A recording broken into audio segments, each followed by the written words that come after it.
Hello, good morning, everybody. Good morning. Lower right half of Ruel's face. How are you doing? I am doing okay. I'm gonna see if I can. No, Hi. that's not you. There That's I not am. you. That's not you. That's me. Remember, I rearranged everything when we did the RVR last week, and I just obviously have not rearranged stuff back. But before we go, folks, please tell me you can see most of Ruel and hear both of us because, hey, as is Yeah. always the case, we get online 15 minutes early and suddenly audio's not working at all. And I've had to hack a thing together so I can hear him. And folks, tell me you can hear him too. And that you were able to Yes. hear the intro music during the countdown, right? Just wanted to make sure. And if Yep. so, And oh, go on. and also, friends in chat, let us know how the audio levels are as Yeah, well. definitely. And I Goblin says, will okay. start fixing these Okay. things. Bing confirms music was loud and clear. Thank you, Bing. Okay, good. Yeah, I do not know what has gone wrong. All right, let's see. Let's get to the top of that beautifully shaved head. Don't want to miss out on that. Nazgoth says Ruel is quiet, which is normally not the case. I'm Really? usually the loudmouth. Okay. So, Yeah. Second opinion on hey, let's count to 10. You and me. You take the even numbers. 1, 2, 3, 4, 5, 6, 7, 8, 9, 10. 10. Wait. Oh, I 10. How can I goof that up? All right. Confirmation. Ruel is quieter. Let's move him up a scooch. And now we'll just do A to F. One says A to F. A E. C D. E. F. All right. Hopefully that takes care of that. Yeah. Let's see. Oh, and meanwhile, we are being raided by the Book of Nerds. 18 encroachers have decided to crash our party. I don't know how I feel about that. I feel great. Hey, everybody. Welcome to the party, pals. Hey, Rahdo, while can I get a second? I've got someone ringing my doorbell right now. Oh my gosh, They've rung it sure. a couple times, so I'll be right back. Yeah, that's the joy of live videos. Hey, Book of Nerds crew. Hopefully you had a good show over there. We are getting ready to start our weekly R&R show where Ruel and I talk about various and sundry things. We always start out. Let me go on ahead. All right, see. Oh, shoot. He's there. And I, right now, am trying to fix the fact, live in front of everybody, that his window was off-center. Because I'm not professional enough to fix that stuff ahead of time. Of course not. That would be a grown-up thing to do. All right, that looks pretty good. Okay. Oh, whoops. And, I see he left that text on screen. Let me remove that text. All right, that looks pretty good. Let me make sure the other things look fine. Yep, that's a good-looking chair I'm talking to. There's our overhead for what we're... Oh, shoot. That's kind of... How did that get off center? Ugh. Everything's falling apart. All right, there we go. That's close enough. Oh, we can hear him talking to the UPS man off in the distance. Alrighty. The browser has failed again as well. Oh, you're back. Okay, emergency. I'm gonna lose power for 5 minutes. That was the power company right outside my door. Jeez Louise! So, for 5, and within, I don't know. I'm just gonna cut out. Apparently, because our meter went bad, and they're replacing it right. They're gonna fix it right now. Well, how rude! Wow. Yeah. Don't they know? Aren't they aware of the award-winning show you're a part of? So you're just literally... I told the guy, don't you know who I am? You know, and he said, we're going to change the meter. and he said, no, I don't recognize you with the beard shaved. Exactly. So you're just going to disappear suddenly. What's that? You're just going to disappear all of a sudden when your power comes. So we'll just keep going until then. While you have a chance, say hello to the nice people. I'm still trying to get all our images lined up. Yeah, thanks for joining us today. This is the live R&R pre-show here on Twitch, folks. As you know, if you're joining us right now, you're probably a regular. But if you're new to the show, what we're doing here is we're going to record the R&R show. This week's topic is the top 10 games that we found on the crowdfunding, Kickstarter, and or GameFound. And before we record, we do this pre-show where we hang out, talk with the viewers, answer questions. There's a bunch of cool things you can do here on Twitch. Did you know that if you're an Amazon Prime subscriber, you get a free Twitch subscription? And if you subscribe to this channel, folks, you get all kinds of goodies. Indeed. So, yeah, look at the info there. I'm going to disappear at any second. Hey, before you do, if you get a chance, I do not want to fix all of these little side windows, so can you adjust yourself to center yourself here, and then I'll fix the main big window.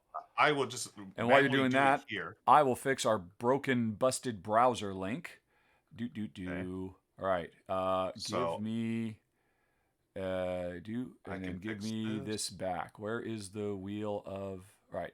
Core feature chat. No, there we go. Boom. All right, done. How's that? I just moved So myself in OBS. Ooh, that works. yeah, okay, cool. That'll do. Cool. And they haven't killed you yet. Okay, but now I got to fix the main window again. Okay. Hey, folks.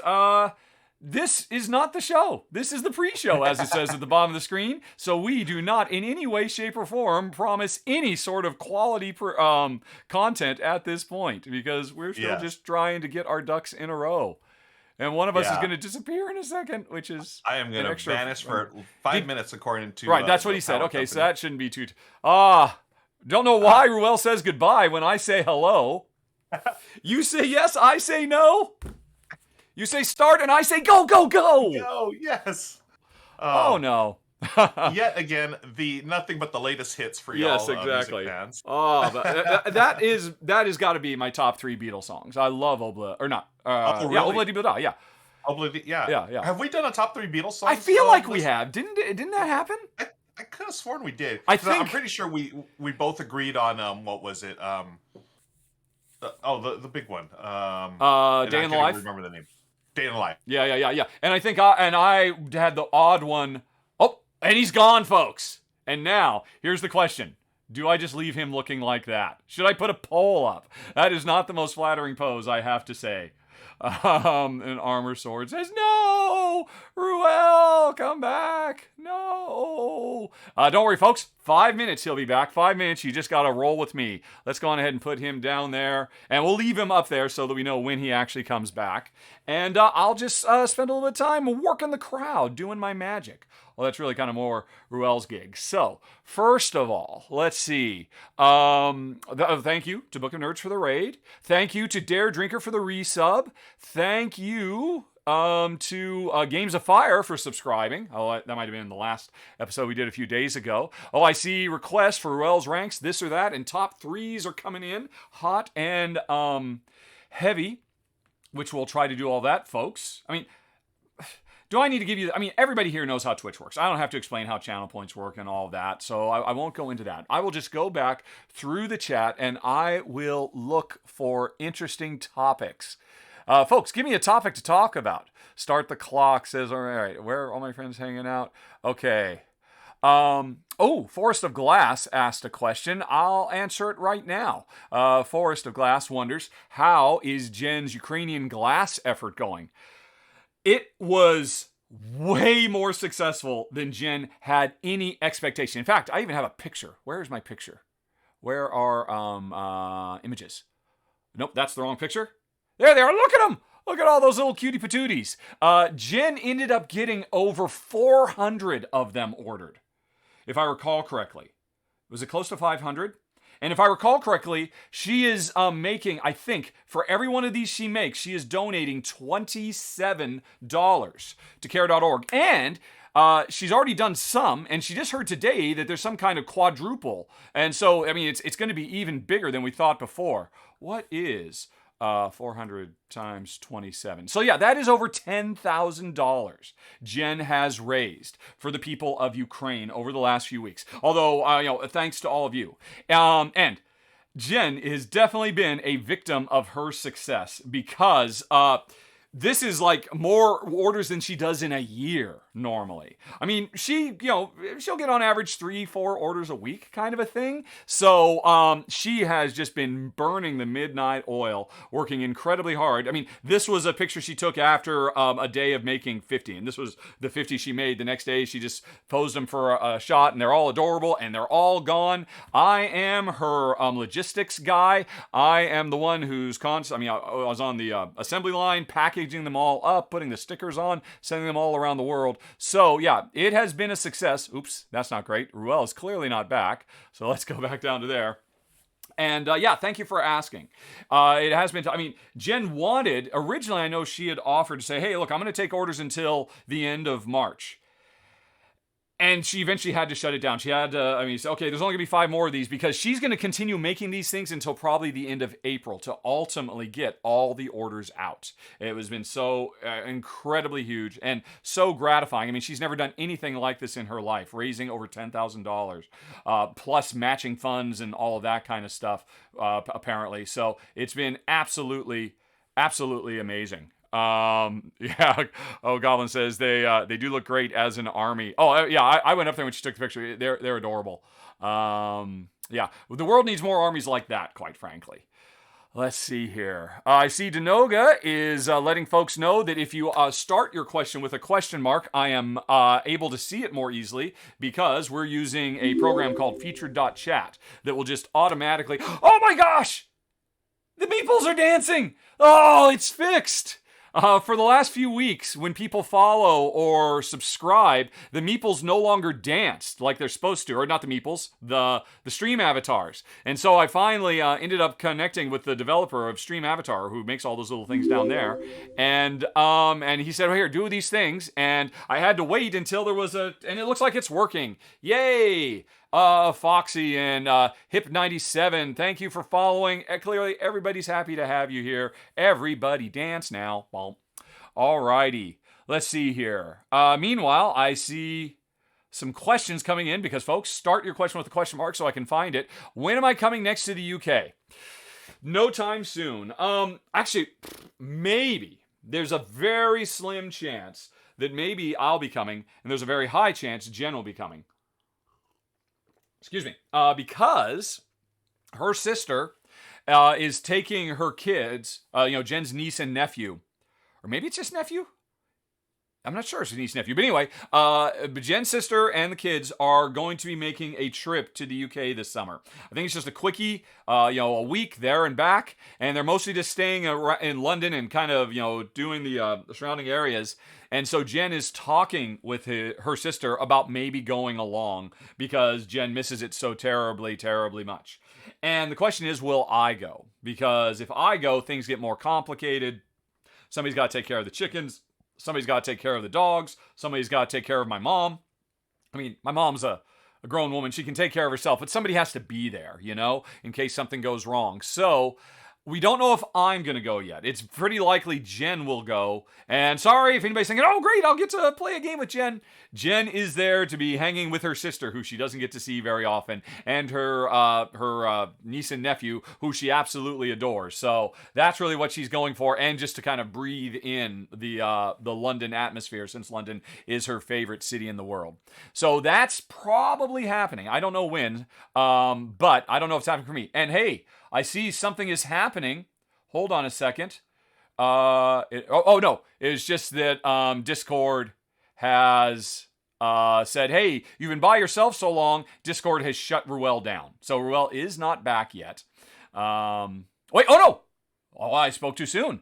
What is this? Why are you asking me this? Preview? What?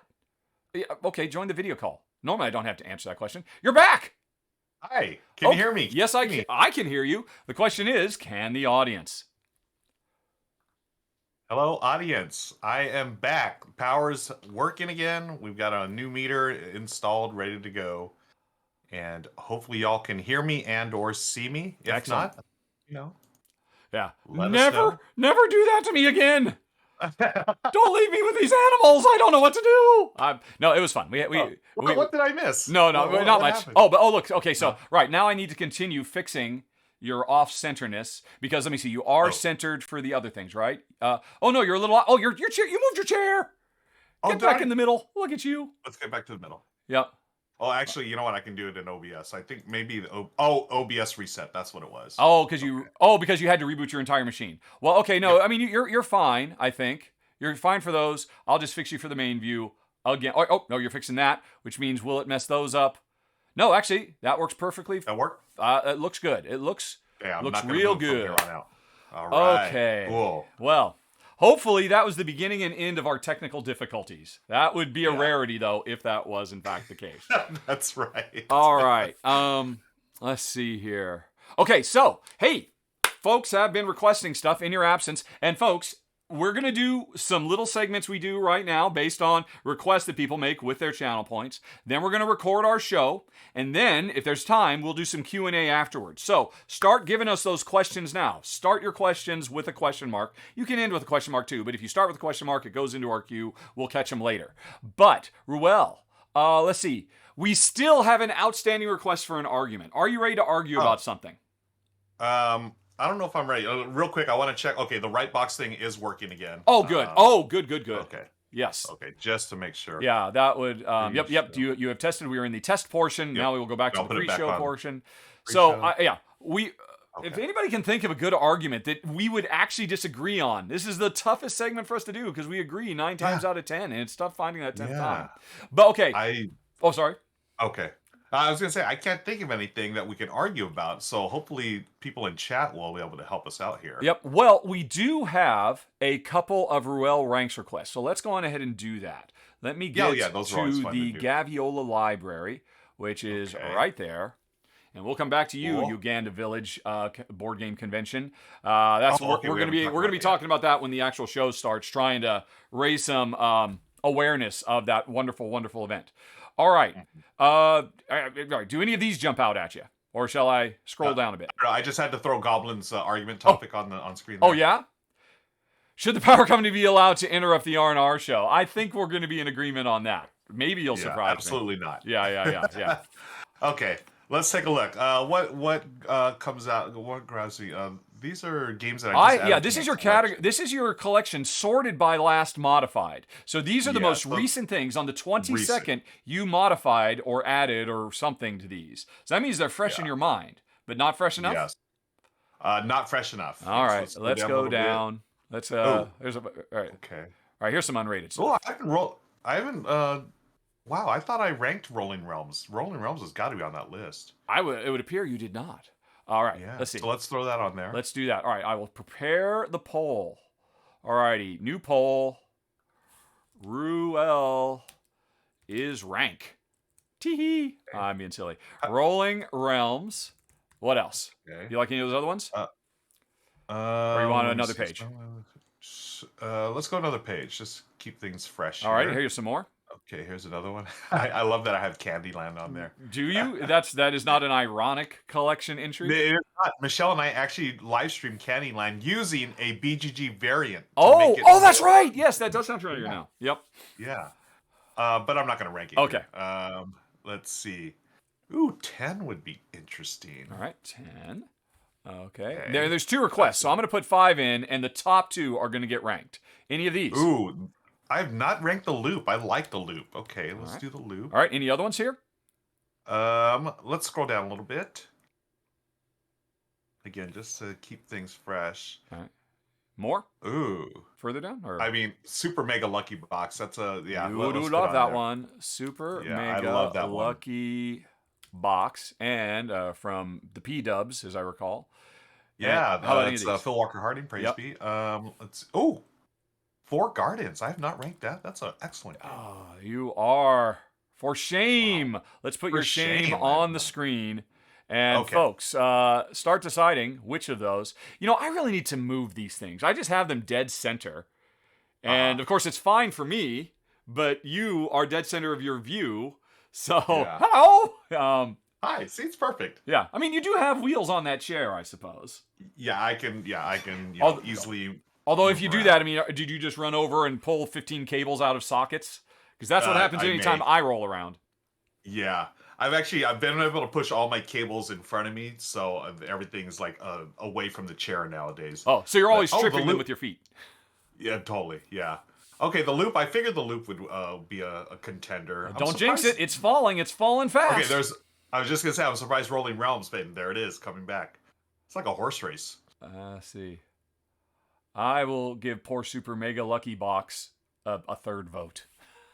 Thank you. I love Super Mega Lucky. Have you played it yet? Yes, I have. I have things to say, but it doesn't look like we'll be saying them today. Yeah, we shall see. What do we got? Like a minute left. Hey, another thing. I will share this real quick. Another thing. After the power guys stopped by, good old UPS dropped by as well. I got a Kickstarter in. Oh, what's in the box? I'm excited about this. I got a box. This is letters to Margaret. a graphic novel, but it's for crossword geeks like myself. It's a graphic novel about crossword puzzles, and they have crossword puzzles in them, but they're part of the story as well. These characters like are crossword puzzle makers, I think, and Okay. you go through each chapter, you do a crossword, and then you're going to see how it relates to the story in the different chapters here. Wow. Really interesting. Yeah, it's by Haley Gold. I don't know if I don't think they're doing a retail version of this, but maybe they are. Check it out, folks. Haley Gold, Letters to Margaret. Okay, you heard it here first. Yeah, to all my fellow Crossword puzzle enthusiasts. crossword geeks. Yeah. Rolling Realms Do number you do 1. crosswords? The Loop number 2. Four Gardens number Okay. 3. Do I do crosswords? Not really. No. I do not derive any joy from them, if I'm honest. There's nothing wrong with them. I get why people adore them. I like seeing, really oddball ones where, it's the same word, or, weird. Like I saw one where, it was something to do with Star Trek. And every single thing had like 5 different answers, but they all fit no matter. It was something crazy like that. Those are always really impressive. All right, what are we? We're doing Rolling Realms. All right, let's rank Rolling Realms is the number 1, and then we'll do a Ruel Ranks of the Loop. So let's bring them back up. Okay. Hey folks, this is a segment where Ruel gets off his butt and starts ranking his collection of 500 games that he's played, because people gots to know. Ruel, tell us about Rolling Realms. Which you and I have actually played live together on the show. I was just going to say, we could probably pull that video up if you'd like. This game is one of those bingo-style games, folks, where it's a roll and write game, and one person can roll a dice, and everyone is going to be using those dice to fill in the different realms, and these are all based on Stonemaier games, which I love. I love how Jamie Stegmaier put this thing together. Yeah, it was done during the pandemic. At the start of it, he said, "Hey, I want to do a roll and write game," and it turned into this whole thing. It was a print and play for months, and I played a few times on the print and play, and he had enough interest, of course, because Stonemaier is awesome, and he made it a retail and version of it. Here we are. You can watch us play it, and you can actually play along with us, folks. If you go back to this video, you can play along with us and see if you beat our scores. I think I mean you'll see the different realms that we played. Like in this instance, we're playing with My Little Scythe, Between Two Cities, and Euphoria. Again, these are all based on Stonemaier games, and they're doing these promo packs. So there's one for Terra Mystica, and there's gonna be other ones for other board games. It's a wonderful game, a very combo-y game. You're gonna use different numbers to fill in resources and hopefully combo yourself so you can duplicate numbers and put them on other sheets. And it's 7.3 on BGG. I feel like that's like really low because I love this game. I agree. This is a top 5 for me roll and write games easily. So in that with those comments, I'm gonna rank this at least an 8. I'm thinking an 8.25. Rolling Realms. I might even go higher than that. This has got to be one of the. I mean, this has to make everybody's top 3 best roll and write games. Period. Because it's what is it? I forget. It's like 8 or 9 different roll and writes in the box, and the whole point of it is, as you play through rounds, you keep on revealing. Oh, wait, here's 3 more roll and writes. We're gonna keep rolling, and now how do these 3 little mini games combine with each other? And how do you prioritize X, Y, or Z? And then you're halfway through the game, and boom, they're gone, and now we're switching to other ones. It is all the roll and write games, basically, squeezed into one box. It is an absolutely phenomenal achievement. And you said it's in the 7. I mean, to be fair, it's remember to have to calibrate Board Game Geek ratings. A mid 7 is actually really, really good. I mean, because nothing on Board Game Geek has ever gotten to a 9. I don't think anything on Board Game Geek is higher than an 8.4. So, me though, I gave it an 8.51646. Wow, that's really specific. It is very specific. And for folks who want to know, the reason it is that specific is if you go to games.rahdo.com, I rank them all like that so that everything in my collection has its own unique ranking number, so that I can see that Rolling Realms is my number 151 highest ranked game in my collection. At 8.5, blah, blah, blah, blah, blah. So we both agree Rolling Realms is amazeballs. Agreed, yeah. And so is The Loop. Let's talk about that. The Loop. Right, I've got a cooperative game. Yes. Where we are playing against Dr. Faux, F-A-U-X. There it is. What was the original name of Dr. Faux? Was it's F-O-E? In the original, European version, he was Dr. He was Dr. Fu, Dr. Foo. Oh, Dr. Fu. Yes, Okay, and then when got it. Pandasaurus reprinted it worldwide, instead of just the European release, they changed it to Dr. Faux, F-A-U-X, to make it a bit more Makes of a sense. pun. But yeah, Right. tell us about Wonderful it. game. I got to play this at Gen Con last year, and I played it several times since. It's a cooperative game. You're trying to defeat Dr. Foe, and it's a time travel game. And I know we've done a top 3 time travel movies before. We won't rehash that here. But as you can see, you're going around trying to complete the different missions, and these change from game to game, of course. It's got a little light deck building to it, which I really enjoy, and you can really, set yourself up for these really cool combo, as I like to call it, combo-tastic turns, right? Where you're going to combo from one thing to another. And can you do it before Dr. Foe defeats you? It's tough. It's not an easy game, which I really appreciate in this cooperative game. You'll also, I have to mention that thing in the middle there. You're actually dropping cubes, and those cubes, affect gameplay depending on where they drop. Oh my gosh, this was one of my favorites of 2021. I want to say it. I mean, I haven't ranked all my games in 2021 that I played it. It's got to be definitely top 20, maybe top 15. I don't know if it's top 10. It may be, but it's a wonderful game. Top 10 of what did you say? What's that? Top 10 of what? Last year. Oh, okay. Oh no, so not a top 10 of all time. All right. Not top 10 of all of time, but the top 10 of last year played. Gosh, do I go an 8? I feel like I need a few more plays of this. Because, you know what, I'll be honest, I think I've only won this game one time, however many times I've played it. So that shouldn't affect the bearing of how much I enjoyed this game. But I really enjoy it. It's got a lot of really neat decision points, and it usually plays in an hour, which yes. I really appreciate. Anytime you can play a game that complex or that deep in an hour, I'm going to go a solid, let's just go rock solid 8.0. That's my rank for the loop. Okay, you are wrong. You are terribly, horribly wrong. I thought you were going to be okay. I like this game. This game. This is in my top 50 games of all time, or maybe my top 75. This game is so amazing. It's an 8.7 blippity bloppity bloop for me. Oh my gosh! Wow. Yeah, because I don't know if I'd go. It took forever for the Cube Tower to actually do something, and then it didn't do anything cool and fun. But the combination of pandemic style. I like to refer to them as firefighting games. You've got some big overarching issue you deal with, but you're constantly running around putting out all the fires that are popping up all the time. In this case, all the time through time.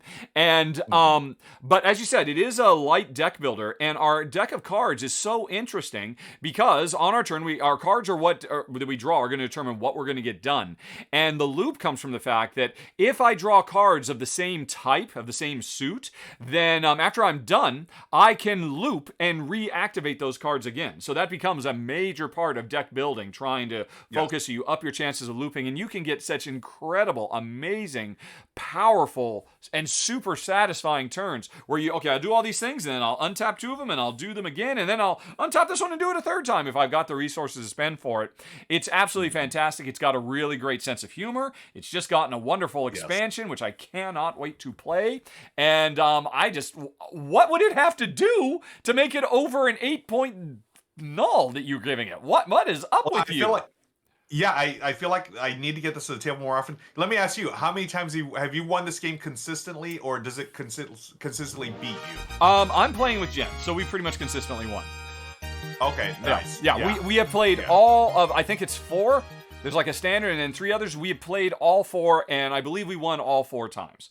Or no, that's not true. Nice. I think maybe we lost once. But yeah, I mean, when Jen really puts her head down, she's unstoppable. And nice. I mean, so we didn't feel that it was overly challenging. But I mean, this could very well be one of those games, though. The pandemic, the fewer players, the easier it gets. I wouldn't be surprised if that's the case here too. Yeah.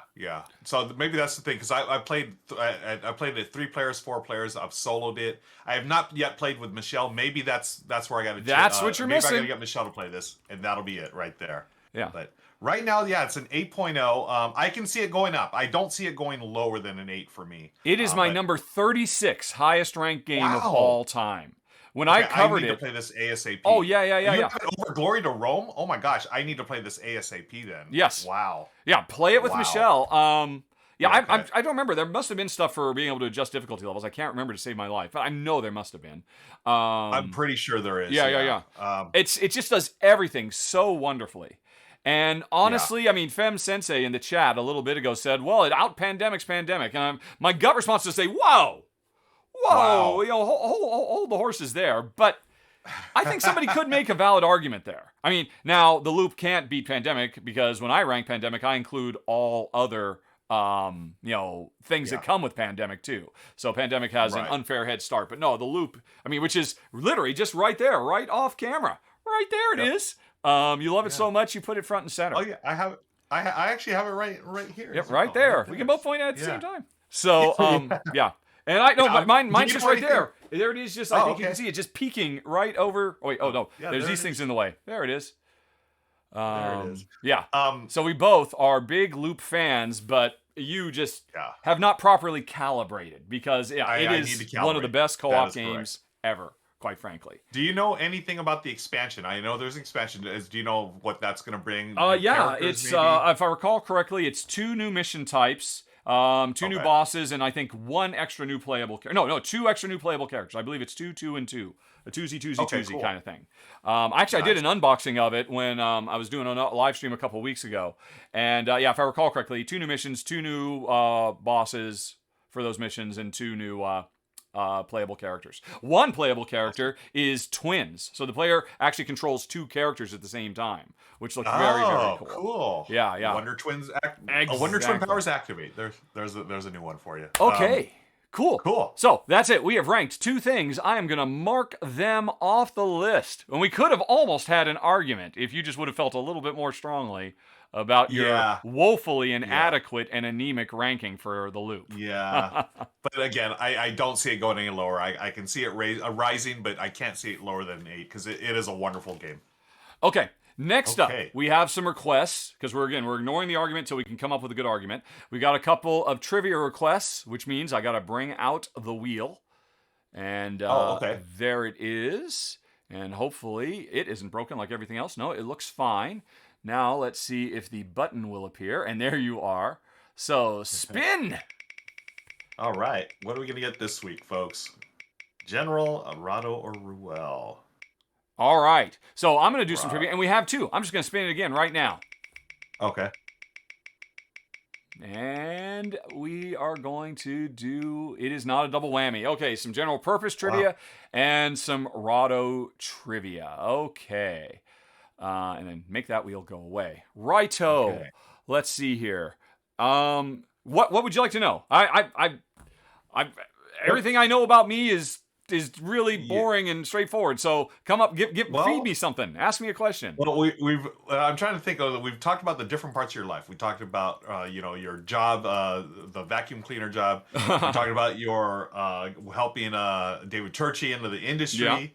Yeah. I feel like people want to know more, anything board game related. So let's go back to the start of your illustrious career here as a YouTube guy, back in Malta. I mean, talk about like when you and Jen first moved out there. Like, you're just playing games, and you got into game. You're playing games by yourselves there. Did you ever connect with other fellow gamers out there? And if so, like, how did they influence the channel? Sure. Okay, that's interesting. Yeah. So, we were actually still living in England when I started doing Rahdo runs through, but I mean, I hadn't gone for more than, I think I hadn't been doing it for more than a month or maybe 2 before the call came and we moved to Malta. And so our first year in Malta, we it was really on the back burner because we went to Malta because I took a job at TRC. Let's see. Is there interesting trivia there? Hey, Ruel.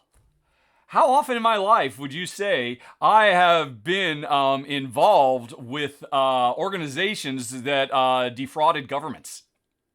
National governments. That's pretty cool. Well, at least one time, just because you're asking, but it almost feels like a trick question. I'm going to say 3 times. Nope, just the one. Just the one. I didn't Okay. think. Yes. So the interesting thing about TRC, the Robinson Company is what it stood for. It was started by a Scottish, what we call it, building mogul. It was a nice guy, And he traveled around the world, and actually he built his fortune off of making MRI machines in countries around the world. But his whole life, he had decided he really wanted to be a storyteller because he came from a family of actors and artists and writers, and he was the odd duck out, being a businessman type. He's, I believe. There's a young actor who was starting to make a name for himself, who was the young guy in Magic Mike, the up and comer. Whatever that.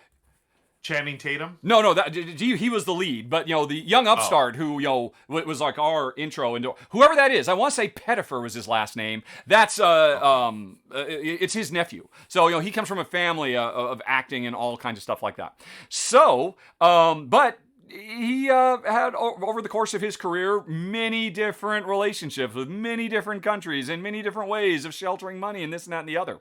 So Malta had decided that what they wanted to do, because here's the interesting thing about Malta, small little country out in the middle of nowhere, hardly any resources to speak of. How can they compete on the world stage? What did they do at the dawn of the digital age we find ourselves in? They opened up the door to server hosting for online gambling. If you're on an online gambling site, chances are it's hosted in Malta or a very small list of countries. And this was a huge boon for their economy. An entire generation of kids grew up to become programmers working on online slot machines and gambling casino rooms and stuff like that. And Malta's like, yay, that's great, except, oh my God, we're destroying lives around the world. This is really kind of a black eye for us. We're almost too successful. And so what they wanted to do is they wanted to counter that by starting and creating a video game development industry and funding it and all that. And, something that they would avoid their brain drain, that all the youngsters would go and get their programming degrees and their art degrees and all that, and then they would just work in this industry, and it would become in the same way we become the premier for online gambling, let's do it for games too. And TRC, the company I worked for, was the first company to get a grant from the government. And there were certain stipulations. We had to hire a certain percentage of local employees, and we had to bring on not apprentices, but not interns. They were paid, but we had to bring in students, who were basically learning on the job, because that was like the whole point. But we got a lot of money, and we lowered our operating costs significantly. And so I came in, and it's interesting. We were working on a kids MMO, which I was really excited about. I'd never done one. It was kind of inspired by Club Penguin. In fact, one of the designers who worked for me was a senior guy on Club Penguin, so he really knew his way around this stuff. And for me, I was just learning what's it like to make a game for kids, because I'd always made big, heavy action stuff on consoles. Mm-hmm. And let's see. Oh man, there are so many stories I could tell. But the main story is, while all this is happening, I'm starting to do Rahdo runs through on the side, just kind of on the weekends and whatnot. And, it's just a little thing I'm doing, without really much of a future. But I keep going into work every day. And there comes a time when I actually have to leave for 2 weeks. I had to run back to the States. And when I came back, that night, I was fired summarily on the spot. Out of the blue, I had no idea it was coming. Basically, there were kind of like Iago voices whispering in Peter's ear. Peter Robinson, the head of the company. And my job was basically to be a buffer between him, because he felt he was a creative guy and all the creative people he hired. And so when I was gone for 2 weeks, that buffer disappeared, he decided, you know what, I made a mistake hiring the guy who makes shooters to make this kids game. I really should take over myself, and so I was out. And that's fine, because honestly, if that hadn't happened, you and I would not be here today. Because suddenly, Jen and I found ourselves in Malta with no job. I mean, Jen was doing glass. She hadn't really established herself there very much. Most of her work was still back in England. And I'm like, oh, well, maybe I should really put in the hard work and try to make something out of this Rahdo runs through thing. And so after that is when I ran my first Kickstarter campaign to fund the show and made $4,000. But anyway, me getting fired because of that window, led to him taking over, bringing other people in, and I kind of lost track of what was going on. But in less than a year after I was fired, I started hearing that, nobody's been paid for 2 months.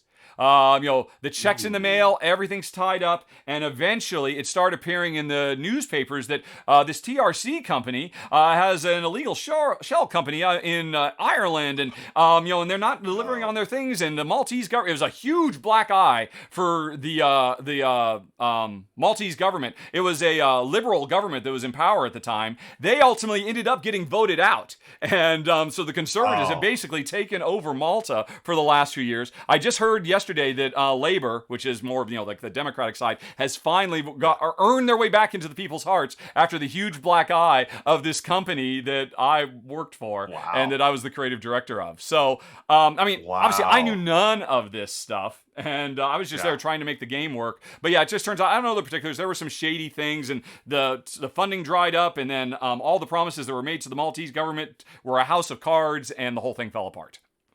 So was he the one responsible for everything, basically, or was it He had partners who I had met at various times, and like, oh yeah, this is a money guy. Oh, I guess, okay, money guy. And he had partners who were handling things and basically shuffling money around to, one thing is supposed to be covering another thing until the other thing gobbles all up, and now the one thing can't be covered. The kind of thing that can happen to a Kickstarter company if they bite off too much. The company basically bit off too much and imploded. I mean, oh my gosh. Interestingly, some of the designers and coders I worked with did ultimately end up getting jobs at other places. Okay. So it did actually make some careers. So, there was some good that came out of it, but at the same time, the conservative government came into power for half a decade as a result. So you can blame that on me if you want. I was just gonna say, you were responsible for this this big cataclysmic change in the Maltese government. So this all happened, like, you just take off for 2 weeks, and all of a sudden your world is like completely changed, just like that. Yeah. He was a very just falls apart. Yeah, my job every day was just assuring him that everything is fine. That yes, I know you have expectations of how this should work based on your experience making MRI machines in hospitals. I have 20 years experience doing this. This is a creative process. It's hurting kittens. We are moving forward.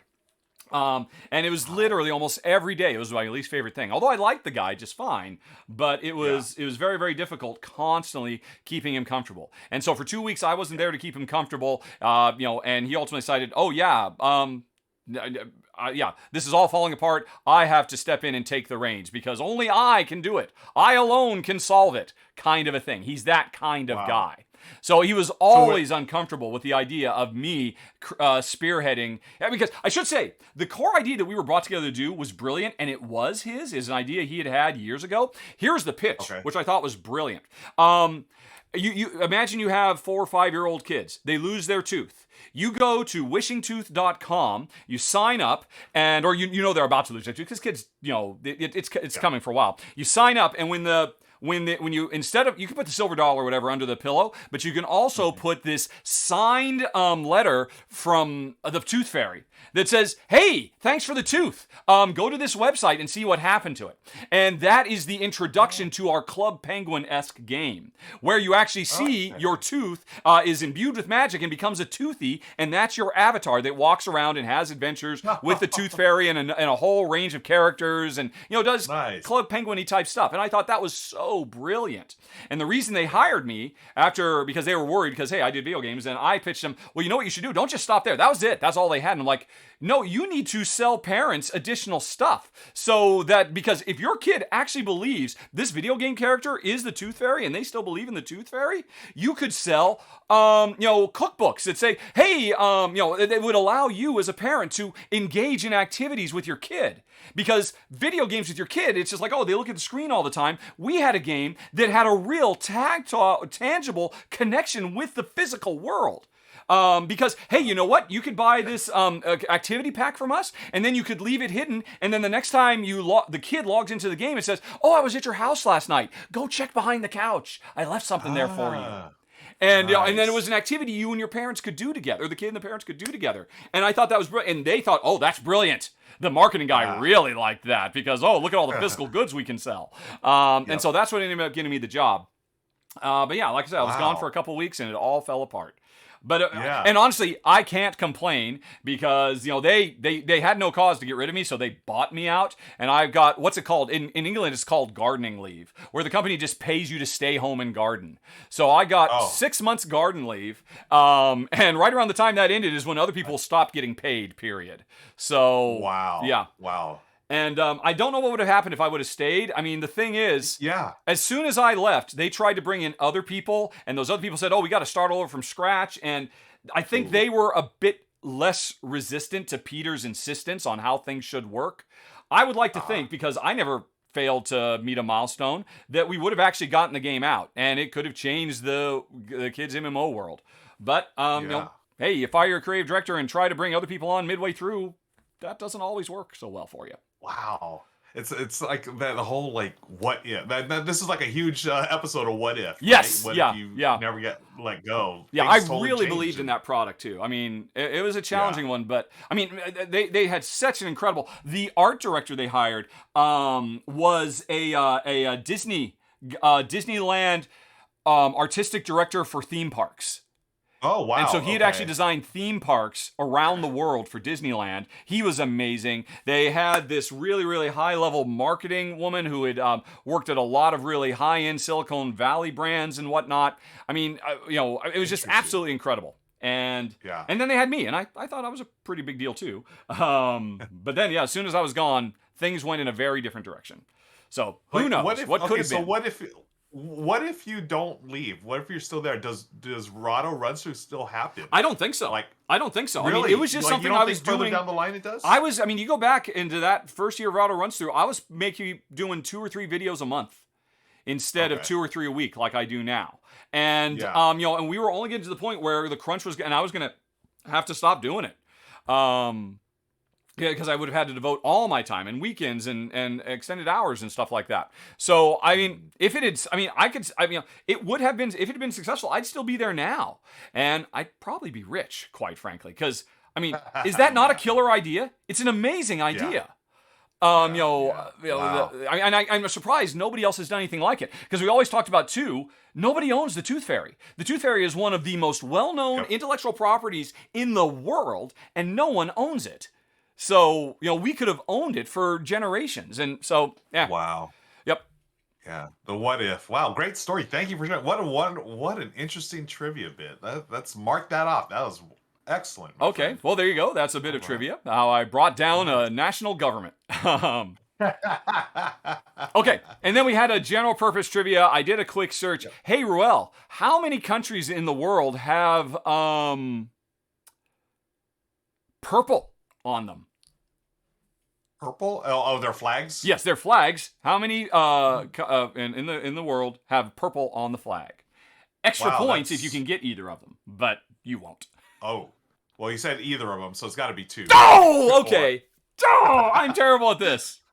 Yes. but can I now I'm assuming like the most prominent colors in flags are going to be like red, white, and blue. Those are the three colors I assume are the most. That's an interesting bit of trivia. I wonder how many flags have red, white, Yeah, or I blue. mean, there's so many. I You mean, know? there's several Yeah. flags where they're practically indistinguishable, except just the order of the Yeah. stripes. Yeah.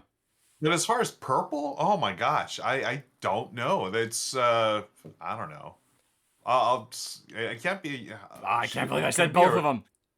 Yeah, I'm gonna guess one is like an Asian country, maybe Thailand. Nope. I'll just throw that out there. Nope. Nope. Okay, and the other I'll guess is a South American country, Venezuela.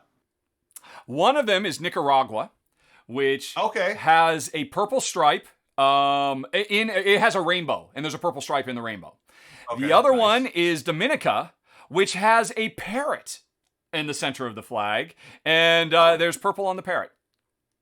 Oh, cool. That's it. I think that wow, that's crazy. That purple is not. I would assume. You know what? I just assume like purple. It's royalty. I would figure like a bunch of You would think countries so. have purple in them. Yeah. Interesting. Nope, Wow, just the parrot very and the nice rainbow. trivia. Yeah, very cool. And I think just as a side note, I think more flags should have parrots on them. I just think. Oh, That's I cool. agree. The So, world would be a better yeah. place, certainly. Parrots and dogs. All right. All right. We got some trivia out of the way. Awesome. Yep. Let's see. Oh, and I got Cool. that. Right.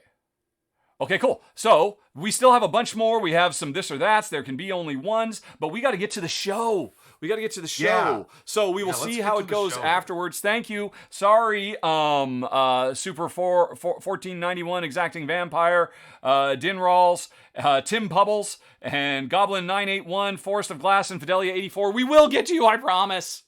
Next time, the power company won't show up, and we'll get at least one more of these things done. I blame the power company. Stupid power company. Yep, stupid power company. Okay, so before we go, though, we have to give away some goodies. Let's give away a game. Yeah, let's do that. Let's see here. Let me bring back up the wheel of names. And this is for last week's. It's a $50 gift certificate from Funnigan Games, which is why I had the image up. Oh, you didn't get to see me talking about the army of Ukrainian Witwat Jen has been making. Look at all of them. Wow. They're adorable. So cool. So are you? So is the fundraiser over? And I'm assuming She eventually she wanted to keep going until the end of April, but she had to stop when she had over 400 that she had to make.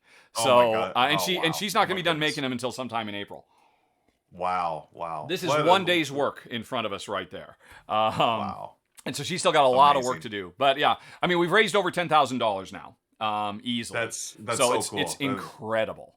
Yes, Neither of us have ever amazing. done anything quite like that. But anyway, to the browser. Oh, that's right. But I was just going to say that to the browser to give away a Funnigan Games gift certificate for $50 to one lucky person. And who will that person be? Spin! And And good luck, everybody. Wow, there's a bunch of entries this time. Let's see who's got it. Yep. Good luck. Oh, Mike Feld. Any relation to Stefan Feld? Yeah, I was gonna say Probably that's not. Stefan Feld's brother, is it? Yep, there you go.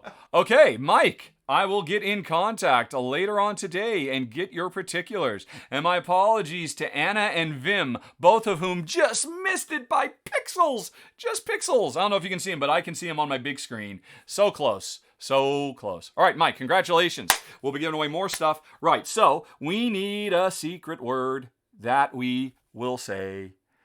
Should it be something to do with the power government company? defraudment or something like that? Yeah. Or? Power company or government? Oh, the power defraud. company, right? Yes. Yeah. Let me see if I can do something with the power company here.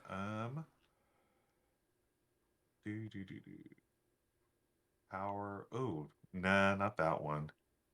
I cannot. I don't know about power company. We should try something else. Let's see. Well, what are people suggesting? Let's see what the people are saying right now in chat. We've got Electric from Kabuki Kid. Oh, by the way, somebody had asked a few weeks ago, and I thought it was a good idea. Hey, when you do the contest the next week, could you say where the secret word was? Because I couldn't find it. The secret word last week was sister. I said it during Seven Wonders Architects when I very casually mentioned you. It's so you can teach this to anybody. You could play it with your mother. You could play it with your sister, etc. Yeah. That's a good idea. Yeah, we'll do that from now on. Just let people know where it was exactly in the show. Someone else had mentioned the word purple. Could we do purple? Oh, right. Yeah, purple. Let's see. Purple. I could do purple. Do it then. Purple. Purple Okay. is the word. Good. And let me Because I'm a little highlight it in frazzled, my I'll be notes honest. here. Okay. Purple. Highlight. And it's driving me nuts. I'm not getting my sound events. So Scott O'Brien, thank you for resubscribing, getting us ever closer to another RVR for next month. Very exciting. Oh, so you're not hearing any? Yeah, alerts then? All I can hear the game, the show, or I can hear you with the weird glitch that's going on. Dare Drinker, 5 months. Thank you very much. Cool. Wow, thanks. All right, Drinker. keep those subs coming, folks, and we will be doing another RVR where so far we found a way to let you folks play along as well. Okay, Yeah, secret word is we're purple. really close to another one, aren't we? Yeah, although, I Wow. mean, so that'll be the April one, depending on how things go. Nice. All right, so before we get going, it is time for a battle royale, which I won't Good even be able luck, to hear everybody. the music, but hopefully the audience can hear the music. That's the important thing. Let's get You're all the loading up into the plane. You're gonna Yep. be dropped off to fight, and don't worry, folks. You are gonna be regenerated after. Yep, it's you're all friends. Everybody's just got Nerf swords, even though some of them look quite sharp. Alrighty, yeah, and we've lined up. Here we go. And all right, let's see. Oh, it's just a melee, a scrum. I can't spot anybody. I'm looking for myself. Am I already out? But there's an early health pack, and it looks like Tibby Baloo? No, I stole the health pack from Tibby Baloo. Wow. And then I stabbed Tibby Baloo in the back with my duck cap. And I just keep pounding on Tibby Baloo until he's tapped. Oh, wow. I might have an early odds-on shot for winning this. Oh, but it looks like Exacting Vampire picks up a health pack too and is making a beeline for me. Getting ready for a quick old backstab. I'm too busy fighting my Antos. And boom, I'm down to half life. I turn around and return the favor to Exacting Vampire. It's a battle to the death between us. And now I'm surrounded. Tim Pubbles jumps in. Kabuki Kid gets a hit and I'm out. So as far as I'm concerned, the fight is over. But let's continue. Let's see. We're down to 4. Kabuki and Myantos. Kabuki, unless Myantos gets lucky, I think Exacting Vampire is going to finish what Kabuki started. Kate Invader, I think, is the early odds-on favorite. But what's this? A health pack from the heavens. Kabuki Kid picks it up. Both of them team up to take out the vampire. And now, and another health pack. Whoever gets that health pack controls the spice, and they control the universe. And it looks like it's going to be Kate. But another one falls right on Kabuki Kid! Oh, man! And now it's in the ultimate slugfest. Kabuki against Kate Vader. And I think it's on Kate. Oh, they're shuffling. Kabuki's on that, but Kabuki turns around, gets into position, and Kate gets a quick backstab, and boom. Wow. Nice. That came right down to the wire. If I recall correctly, Kabuki Kid won the first ever Battle Royale. And I think yeah, that's right. Yeah, and she subsequently won another one like a couple weeks later, and everybody cried foul. But see, folks, Kabuki can be beaten. I thought you won the first one. Didn't you win the very first one? Oh, that's right. That happened too. Yes, that also happened. And then there was the one time a bot won it because I'd spawned some bots and then I didn't get rid of them all. There's been a whole bunch of questionable calls, I have to say, in these battles. Definitely. Well, it's just like real boxing. Very shady, very, corrupt, and but good times, folks. So congrats, and that'll be the first win for our friend Kate Invader. All right, yes. Was it the first? Okay, yeah. I don't know, but cool. I hope she enjoys those 100 points coins she got to customize. Although Kate's already looking fantastic with the angel wings and the gigantic scepter. But let's see what she comes up with next. Okay, cool. So that's out of the way. Let me make sure I've got all our stuff set up. Alrighty, I've got my overhead because we're going to be talking about decorum, and the keyboard's not in the way for that. Let's see, I need to get the browser queued back up to the Ugandan crowdfunding. Let's see, that's probably just a few pages back, right? There's the trivia I was searching for. There's games. Boy, it's a long time ago. I should have just saved the URL for it. That would have been smart. There it is. Okay, the Uganda Village Boardgame Convention 2022. So we're going to talk about that. Right, so the show is going to be, hey, everybody, how's it going? How's you going? This, that, and the other. Let's see. Oh, and first of all, what's on the table? We'll talk about decorum. And then we'll say, hey, okay, well, that's really cool. That's lovely. It's sponsored by the show. It is very cool. Talk about all that. And then we say, okay, well, this week it's the top 10. And we're talking about new crowdfunding Kickstarter games. But before we get to that, folks, because we'll be like this, but before we get to that, if there is one, and this is what I'm assuming one of us will say, if there is one crowdfunding project you're thinking about backing this week, could I suggest it be the Ugandan Village Board Game Convention for 2022? They're trying to raise $5,000, basically, 4,150 pounds to let these kids play board games and change lives. It's an incredibly wonderful. They've been doing this for years, and they're not just trying to get these kids to play Candyland and all that. Since you were talking about Candyland, but it's a wonderful thing. They've got a long ways to go, and actually, what I'm thinking I'm going to do is live. I'm going to hit this button and I'm going to back myself just to try to get people to be a little bit more incentivized. Oh, I saw Rahdo do it. Okay, fine, I'll do it. Although I will have to go away when I put my credit card in, but then I'll come back when it says, "Hey, I was going to say, be sure to cut away during that." Exactly. Yes. So we'll do that to try to raise some awareness because this just seems absolutely wonderful. I talked with Ben Parkinson, the organizer of it. This is all tied in with a school in Uganda that's helping lives like crazy, and this video of all the kids just talking about the games they like to play. It's just amazing hearing these kids. Oh, my favorite game is Great Western Trail. Like, whoa, and he talks about how it's changed his life and how it's taught him lessons about how to solve problems and stuff like that. So that was all very, very cool. Yeah. Let's Love it. see. And so we'll do that, and they'll say, okay, but folks, there are other Kickstarters in the world too, and a few GameFound games as well. So we're going to count down from 10 to 1, and then you'll start, we'll end, and then we'll be done, right? That's perfect. And did I forget anything? No, we're good. We'll do the usual mention. Hey, keep an eye out or keep an ear out for the secret word. Blah blah blah. Oh, of course, yes, of Send course. email. Yep. Can't forget that. I totally just forgot about that completely. That wasn't good. Let's see. Are there any last things from the audience we have missed that we really should be hitting on? No, just a quick comment. Bing says, as a banker, I'm cringing as Rahdo types his credit card number. So yeah, be sure to cut away from that scene, please. Fair enough. Yes.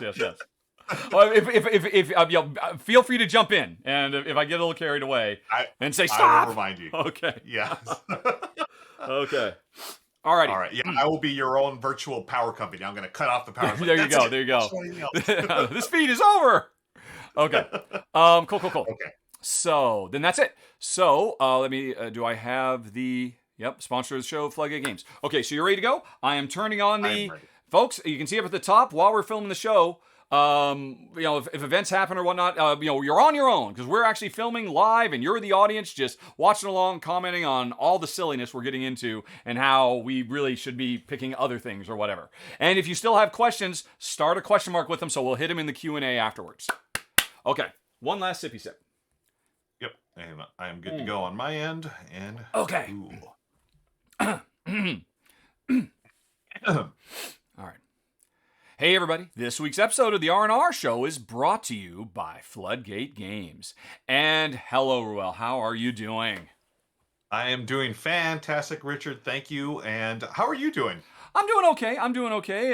Kind of a little exhausted after all the work my wife and I have been doing with Jen's Ukrainian fundraiser. She has raised over $10,000 now. And she brought so many orders in. She eventually had to shut them off because she's going to be making these little Ukrainian Witwat until probably mid or late April. But it's been so absolutely amazing. We are just so... I can't even put into words just how amazing the generosity of the board game geekdom has been stepping up, and I hope everybody out there enjoys your little Witwad and the notes that Jen threw into the packaging and all of that. Phew. But there is no rest for the weary because we're here to talk about games because it's Tuesday or Wednesday if you're watching this later. That's right. So it is Tuesday. We are here at the R&R Show. Thank you for joining us, folks, here on YouTube. And if you don't know, we record this live every Tuesday on Twitch. Yes, so feel free to come on over because we do a lot of fun stuff before the show, during the pre-show, and then after the show as well. Sometimes we take Q&A. I'll rank games. We'll do impromptu top threes. It's awesome. We'd love for you to join us. That's every Tuesday, 12 p.m. Pacific, over on Twitch. Yep, and if you can't make it, you can always hit that eye in the top right corner screen or follow the links down in the show notes because this is the R&R episode 34, but there's the episode 34 extended edition where you get to see all those extra goodies, the Q&A, my revelations about how I personally was responsible for breaking down a worldwide government. All kinds of crazy stuff is revealed in the extended edition of the show. That's right. And that is a true story, folks. You've got to see the extended edition to get that story from Richard. It's awesome. Yep. Speaking of awesome, what do you have on the table there? Oh, I'm glad you asked. Let me go to the overhead view. This is Decorum, which is a new cooperative game coming from sponsor of the show, Floodgate Games. And it's funny, actually, Jen and I played this for the first time this morning because I really wanted to have played it with her before I got on and talked about it a little bit. And we played Mission 1, and that was so good. Jen said, well, let's just go again. And we played Mission 2, and we actually finished Mission 3, and we were both just having such a blast. I'm like, honey, I have to stop. I have to get ready for the show that we're about to do. But what is it? This is a game where players are working together to decorate the house they live in. There's 4 rooms, the kitchen, the living room, the bedroom, and the bathroom. And the thing is, as part of setup, we find out what the house looks like when we move in, what type of decor is spread around from room to room. But we also get personal requirements, what we need to see in this house to be happy. And the thing is, we cannot share that information. And so every turn we are going to basically manipulate stuff. Like, let's see, based on who I am. No, I don't want to do that because I don't want to spoil anything from Mission 1. These are the Mission 1 cards. But let's say, Ruel, we just moved in together and we see this house. And the first thing I do is I decide to paint the living room red. And that's it. Now, here's the deal. I did that because I have a secret goal.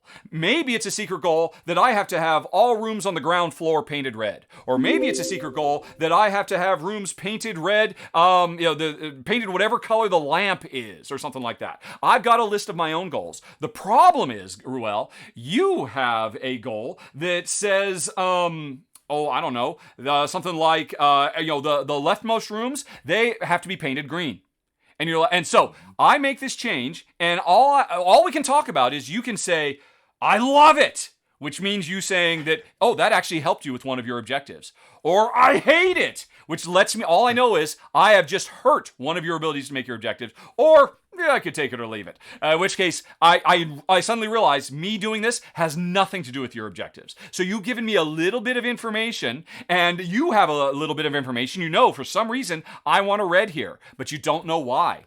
And so what do you end up doing? You say, yeah, you know what? I like the red, but on your turn, what about green? What about green? And now it's my turn. I've got to say, you know what?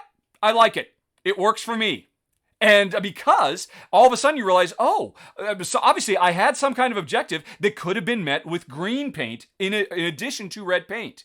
And chances are that objective I've got is going to raise its ugly head elsewhere. And over the course of the game, we're just going to keep adding elements to rooms because, hey, I want to make sure I have got antiques on the top floor. And I have an objective that says I have to have an antique in every room. And look, here's 2 antiques hanging on the wall. And that's really great. But what if, Ruel, you have an objective saying that you have to have one room that's all green. And so later on you go and do this. And you're like hoping that, all I needed was this, but no, I needed this to be an antique.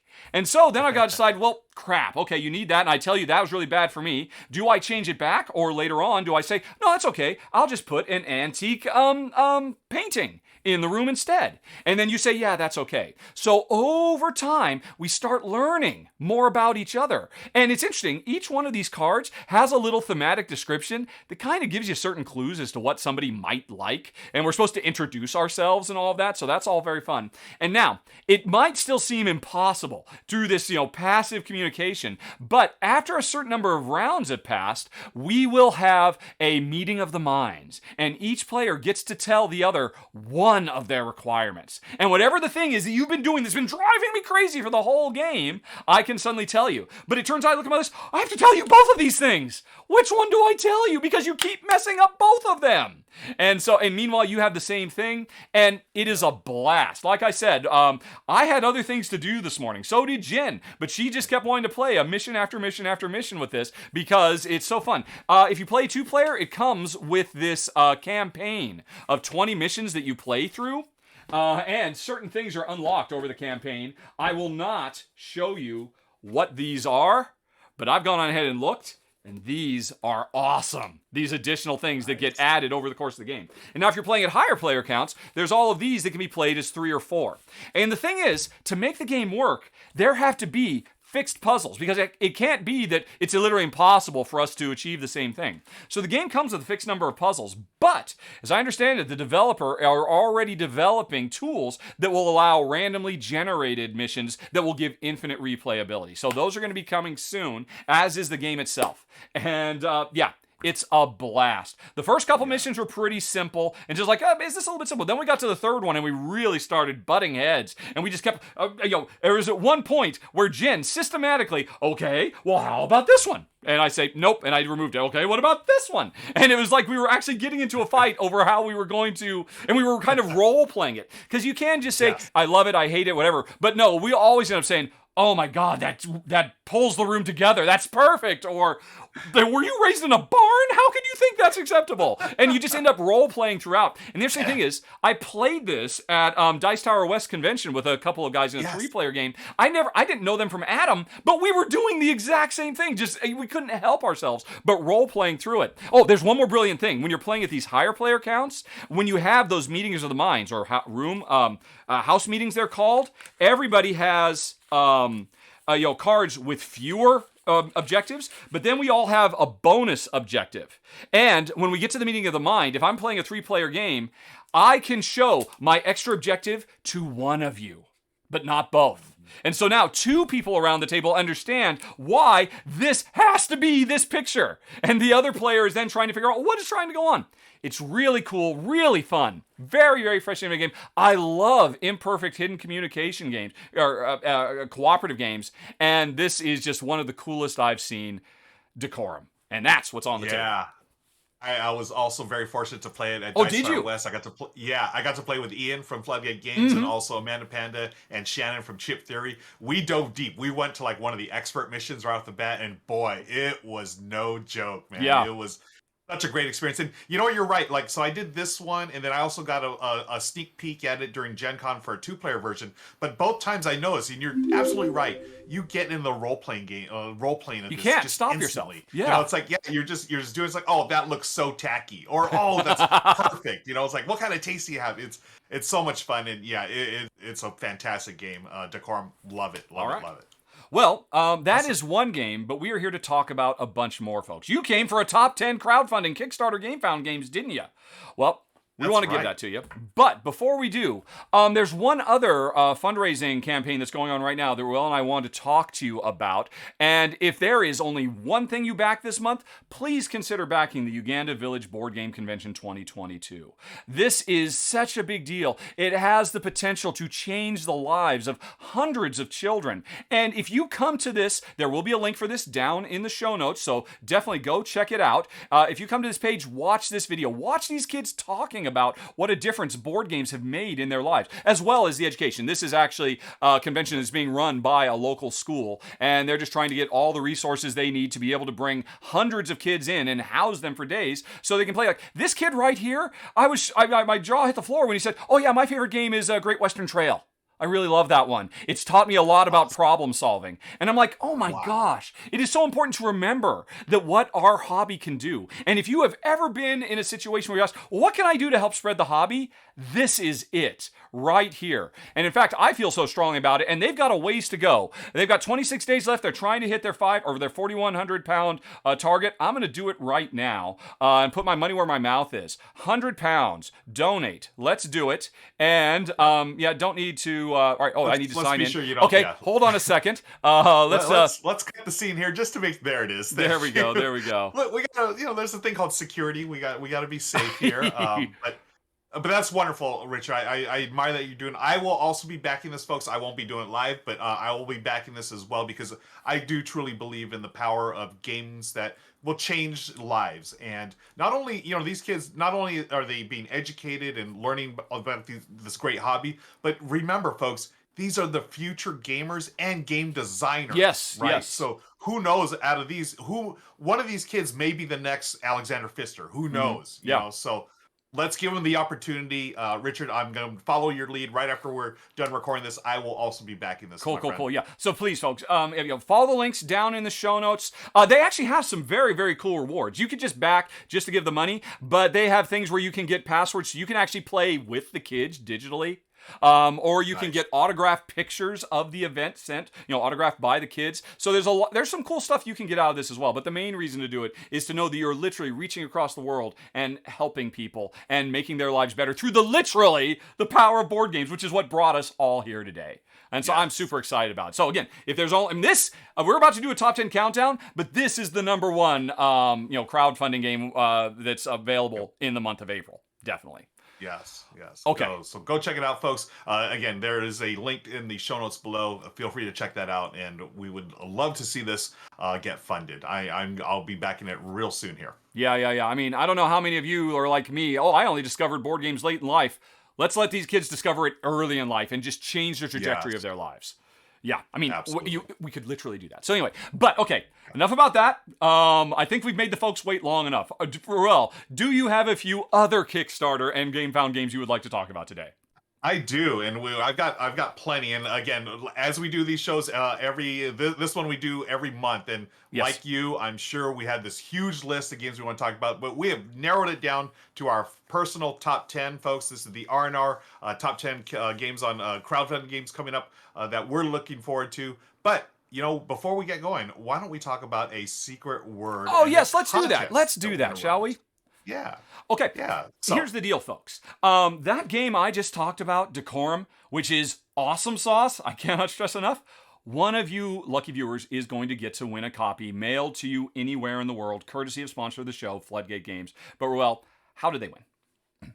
well, how they're going to win it, folks. You're going to watch the show and you're going to listen to us. One of us is going to say the word purple. And when you see Purple, the color purple, when you hear that, make a note of the game that we're talking about and send the title of the game, not the color purple, but the title of the game to in email to contest@rahdo.com, and you'll be entered to win your very own copy of Decorum. Now, why did we pick the word purple? You have to watch the pre-show for that. And that's live every Tuesday, friends. You can find out exactly why. And honestly, it was the audience that picked the word for us. So you can be one of those that help us pick the word every Tuesday. And again, send the game name in the subject to contest@rahdo.com for your chance to win Decorum. The hint, the purple has to do with parrots and rainbows.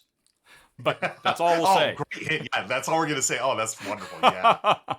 Cool. I love it. All right, folks. Well, that's it. Listen for purple. One of us is going to say it. Send that email in, and you have until, let's see, let me pull up the calendar, until April 5th, 2022 to get that entry into contest@raw.com. If you missed the window, sorry, but you know what? We do this every week. We'll be giving away something next week, too. So definitely be sure to tune in. Okay, then, without any further ado, Ruel, let's talk about a bunch of cool Kickstarter games we're excited about. You're taking the number 10 slot, right? What is number 10? Number 10 on our list of top 10 games on Kickstarter is... Yes. Coming up. Get ready for it. You ready for it? I am ready for it. Dark Quarter. Dark Quarter, folks. Coming soon, or real soon, from Lucky Duck Games. Okay. And this is actually a partnership that Lucky Duck Games and Van Ryder Games are doing together. This is from Evan Derrick. Now, that designer, if you don't know, I do not know, designed some fantastic games. Detective, City of Angels, Final Girl, which was a huge hit, and also Dark Moon, which I haven't played, but I know it's a similar game to Battlestar Galactica. But anyways, Dark Quarter, what this is, and the reason why they're partnering is Lucky Duck has done a series of games called Chronicles of Crime. Okay. And it is an app-driven game, a mystery detective solving game. So they've taken that, the technology part of it, and partnered with Evan Derrick and Van Ryder Games to put together this story is set in 1980s New Orleans. So we've got this sort of noirish dark vision of the city, and you're going to be playing. It's a rich, dynamic story. Players make decisions, and you're going to try to solve the mystery here, solve the crime here. And what's really cool, what I'm really excited about, not only just the marriage of the app and also the gameplay, is that the characters that you're playing, they don't change from scenario to scenario. This is a multi-scenario campaign, folks. They're woven into the fabric of the story itself. So, as the characters change, decisions are going to change, characters are going to change, and some of the events are going to change. I think this is going to be a huge hit, just based on, you can see here on the Board Game Geek page, some of the early stuff here. Wow. I'm just excited because I know how good City of Angels, Detective City of Angels was. And also, I haven't played Final Girl yet, but people love that game. And I think when you throw in the possibilities with like the Chronicles of Crime style app, this is going to be a huge hit. No, that's a big deal. Right? Yeah, Check this out, friends. Yeah, Dark Quarter from Lucky Duck Games. Cool, an excellent entry. I have to admit, I am embarrassed that I did not know the designer, because I have played Detective City of Angels, and it's phenomenal. And I have not played Final Girl, but I played its prequel, Hostage Negotiator, which I assume is from the same designer again, and that was a phenomenal game too. So you have definitely, I mean, I saw that on the list, and I'll be honest, just based on the box art, it didn't really grab me, and I didn't look past that. I was like, a murder mystery thing. Okay, I don't know. But Lucky Duck Games and Van Ryder working together, That's a pretty. That's that's a superhero team up if ever I heard one. That's a pretty big deal. Yeah, definitely. And it's got the not only do you have the app, because Lucky Duck knows how to do their thing with Chronicles of Crime, but then you throw in Evan Derrick, who's done Detective City of Angels, super thematic, and you meld the two. I think it's going to be a huge hit, and I'm looking forward to it. That is Dark Quarter from Lucky Duck Games. I love it. Okay, well then, let us move on to number 9 on the list. See if I can get this on the screen. Yeah, number 9 is Royal Hospital, which I believe is going to be coming on Kickstarter this month, very, very shortly. And I have to admit, I've got a soft spot for the subject matter. I am very, very keen on hospital management. There's been quite a few games over the years that have done it, although a lot of them tend to be on the lighter side, or they take their inspiration from Theme Hospital. But the thing that really grabbed me about Royal Hospital, which you can go to Kickstarter and you can click the button like I have to be notified when it goes live. By the way, folks, that is true for every single one of these campaigns we're talking about today. Scroll down into the show notes. There will be a link taking you to the pre-launch page, and you will be able to learn more.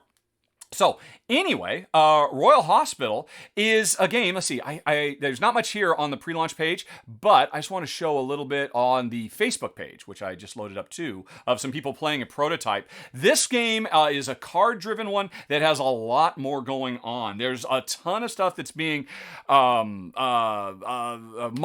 in this simulation, and reading it, and looking more into it, I very much get a vibe of a game from last year that I really dug a lot, Funfair, which was a really rich engine building game all about making the best carnival attractions and rides you can do. In this game, it is a card driven engine building game where you're trying to run a hospital, and so a lot of the cards you play end up making you specialize in certain things, but all of them make you stronger at what you're here to do: save people's lives. And and how are you going to get the funding for that? What do you specialize? I mean, what type of doctors do you have on hand? What types of transportation do you have access to? Ambulances and helicopters to rescue lives.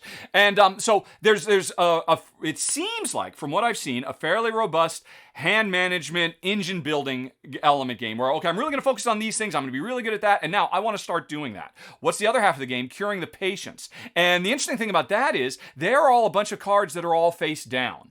And you just know roughly, I believe, what the severity is. But it's not until you say, okay, I'm going to put that patient, bring him to my hospital, get them on the helicopter, get them on the ambulance, whatever it is, bring them over here, and then you flip them over and you find out what do we actually have to do. Because it's not until you get them, in the critical care room or the OR, and you open them up that you find out, whoa, we really need these particular resources to be able to pull it off. And as soon as you do that, as soon as you discover, a clock starts ticking for these people. And I'm always big on games where the passage of time is a major element of the game. And so over time, once they've been flipped, they only have a few rounds, and you just put more tokens on them to indicate that they are getting closer and closer. You have to get the resources in place. Will your engine provide that? This all sounds fantastic to me. Again, I love the subject matter, and I love a really good card engine game. And like I said, last year, Funfair just knocked our socks off, and number 9, Royal Hospital, might do the same.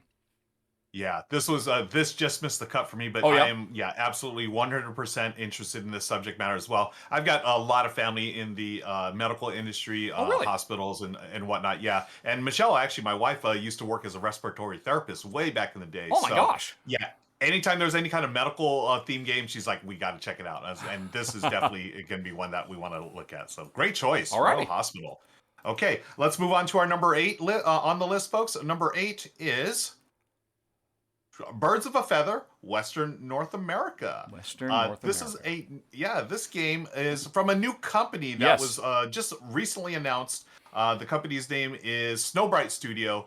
This is a re-implementation of a game called Birds of a Feather, which I played many, many years ago at one of my first public game nights. Oh my gosh. And they have re-implemented this, yes, and I'm super excited. It's a lighter game, but what they've done is taken a lighter game and added just a little bit more strategy involved. And what you're doing is you're looking for birds, right? And I love the fact that birds are like the hot thing these days. Wingspan and whatnot. Yeah. Here you'll also be looking for birds. You're literally a bird watcher, and you're going to see different birds and different habitats. And where you do, each player simultaneously is going to reveal a card, and you're going to mark off that card, like what bird you saw, what habitat, and so forth. And the game progresses. I think it's like 7 or 8 rounds until you play all of your cards from your hand. And each one that you mark off, it may help other players as well. Right. So the habitats are like different colors, like blue, yellow, purple, whatnot. And if if you have, a card that plays in that, you will score it, and so will someone else. And what you're trying to do is, gather as many birds as you can in your habitat and what you've seen.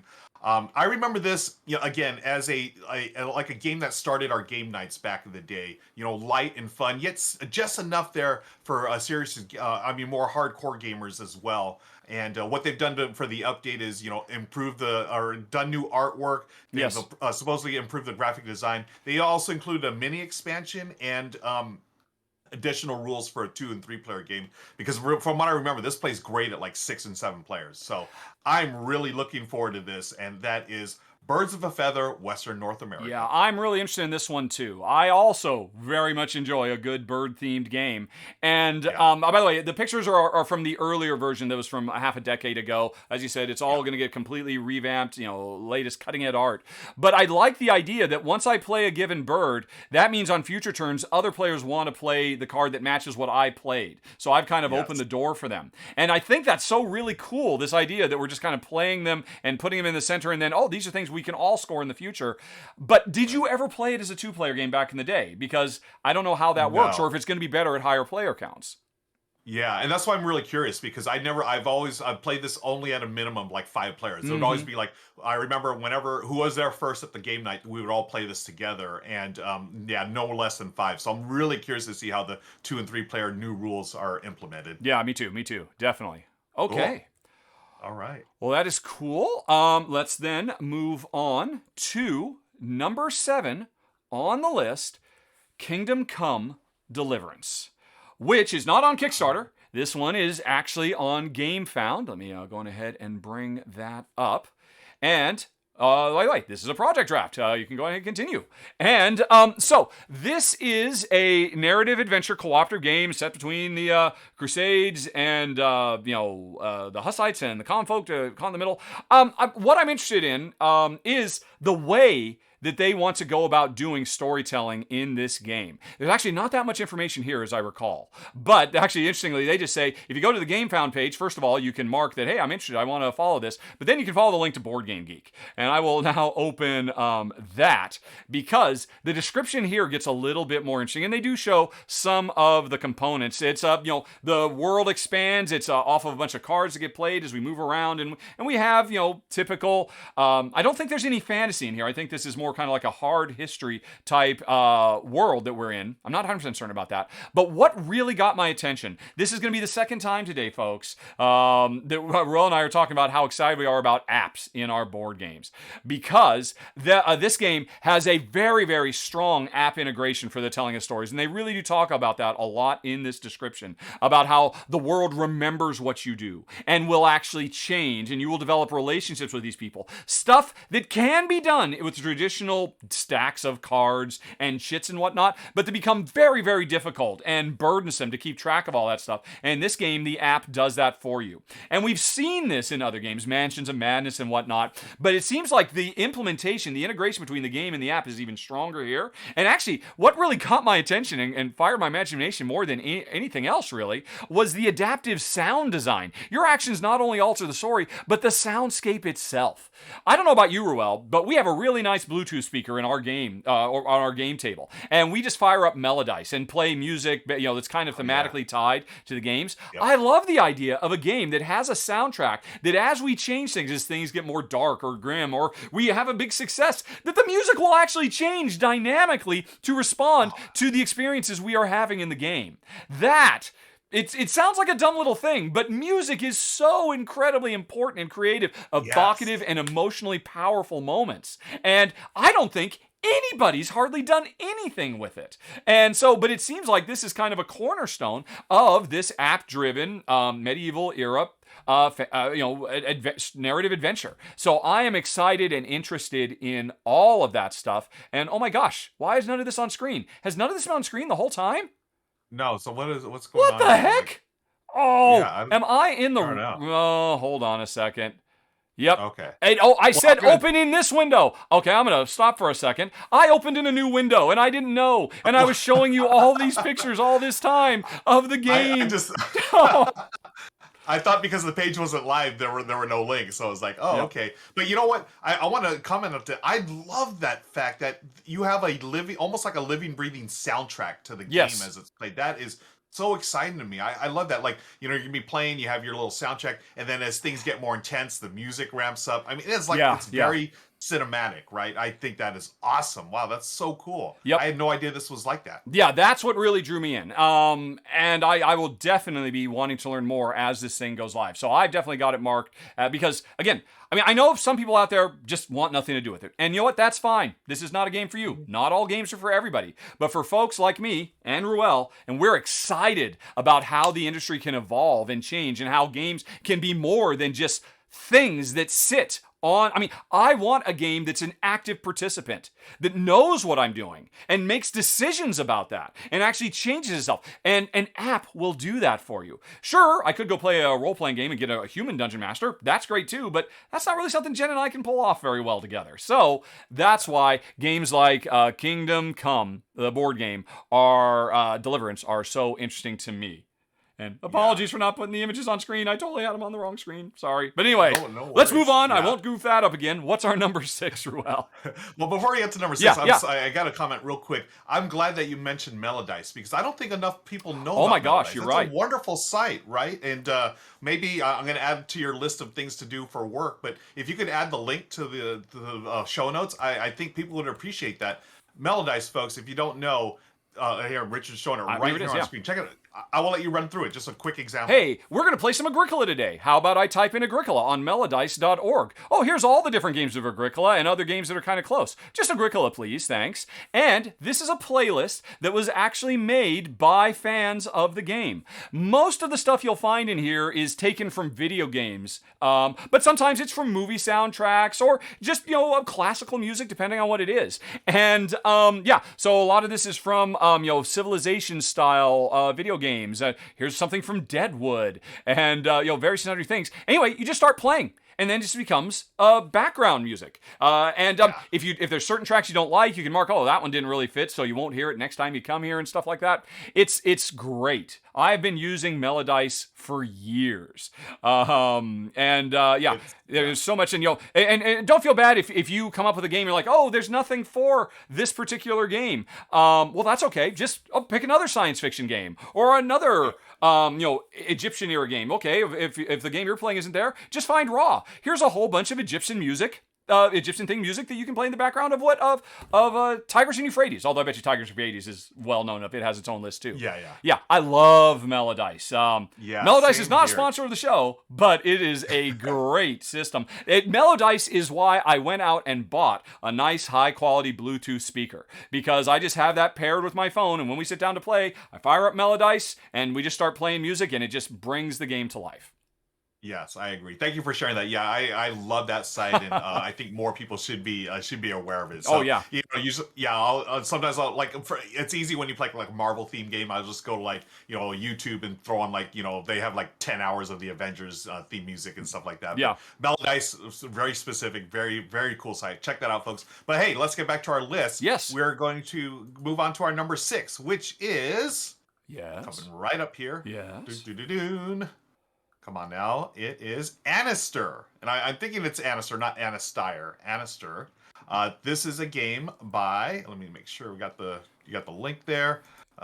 This is a game from Mythic Games, the new one coming out. Wow. This, just like all other Mythic productions, it looks awesome. I mean, look at those minis, folks. If you're into minis and games, I mean, this is what you're looking for right here. This is a cooperative game for 1 to 4 players, so it does have a solo mode. And you are your hero. You're equipping heroes. You can go fight enemies, wizards, warlords, and all kinds of stuff, depending on the different environments that you go on. And as you complete your quest, you're going to level up and improve your character and in an adventure campaign. And the cool thing about this, I mean, of course, all the cool minis and Sure. everything, all that stuff.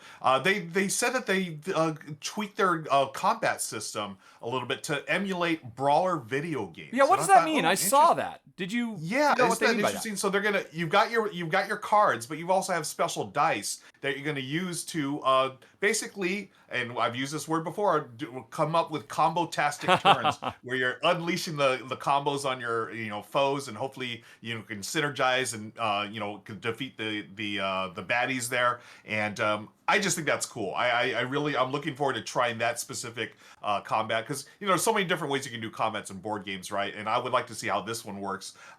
As always, you have asymmetric abilities. Each hero has a specific deck for that hero, so that they have different fighting styles and so forth.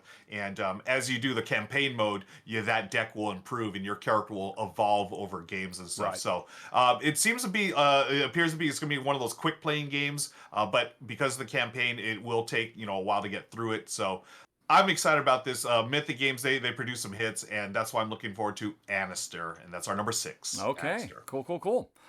Is it cooperative or is it competitive? Do you remember? Yes, it is a co-op game. There we go. Okay, Yes. cool. Well, that piques my curiosity then too.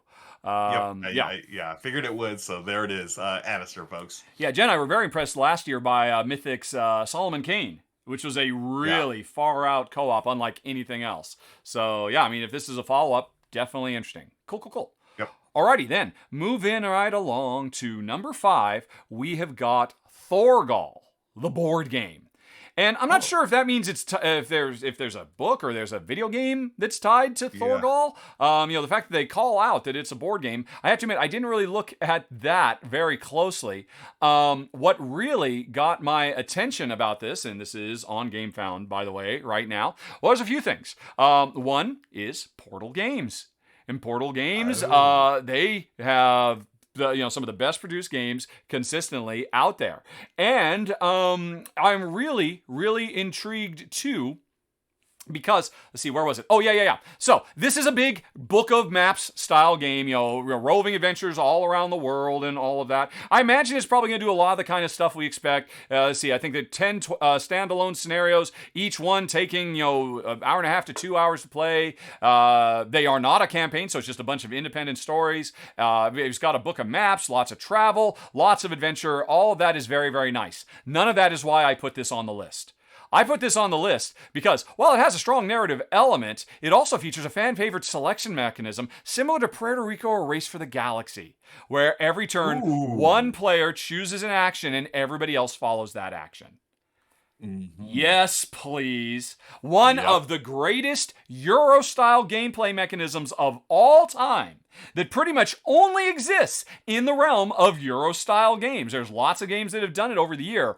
Transferring that over into a big, bombastic, heavily produced adventure game, that's interesting.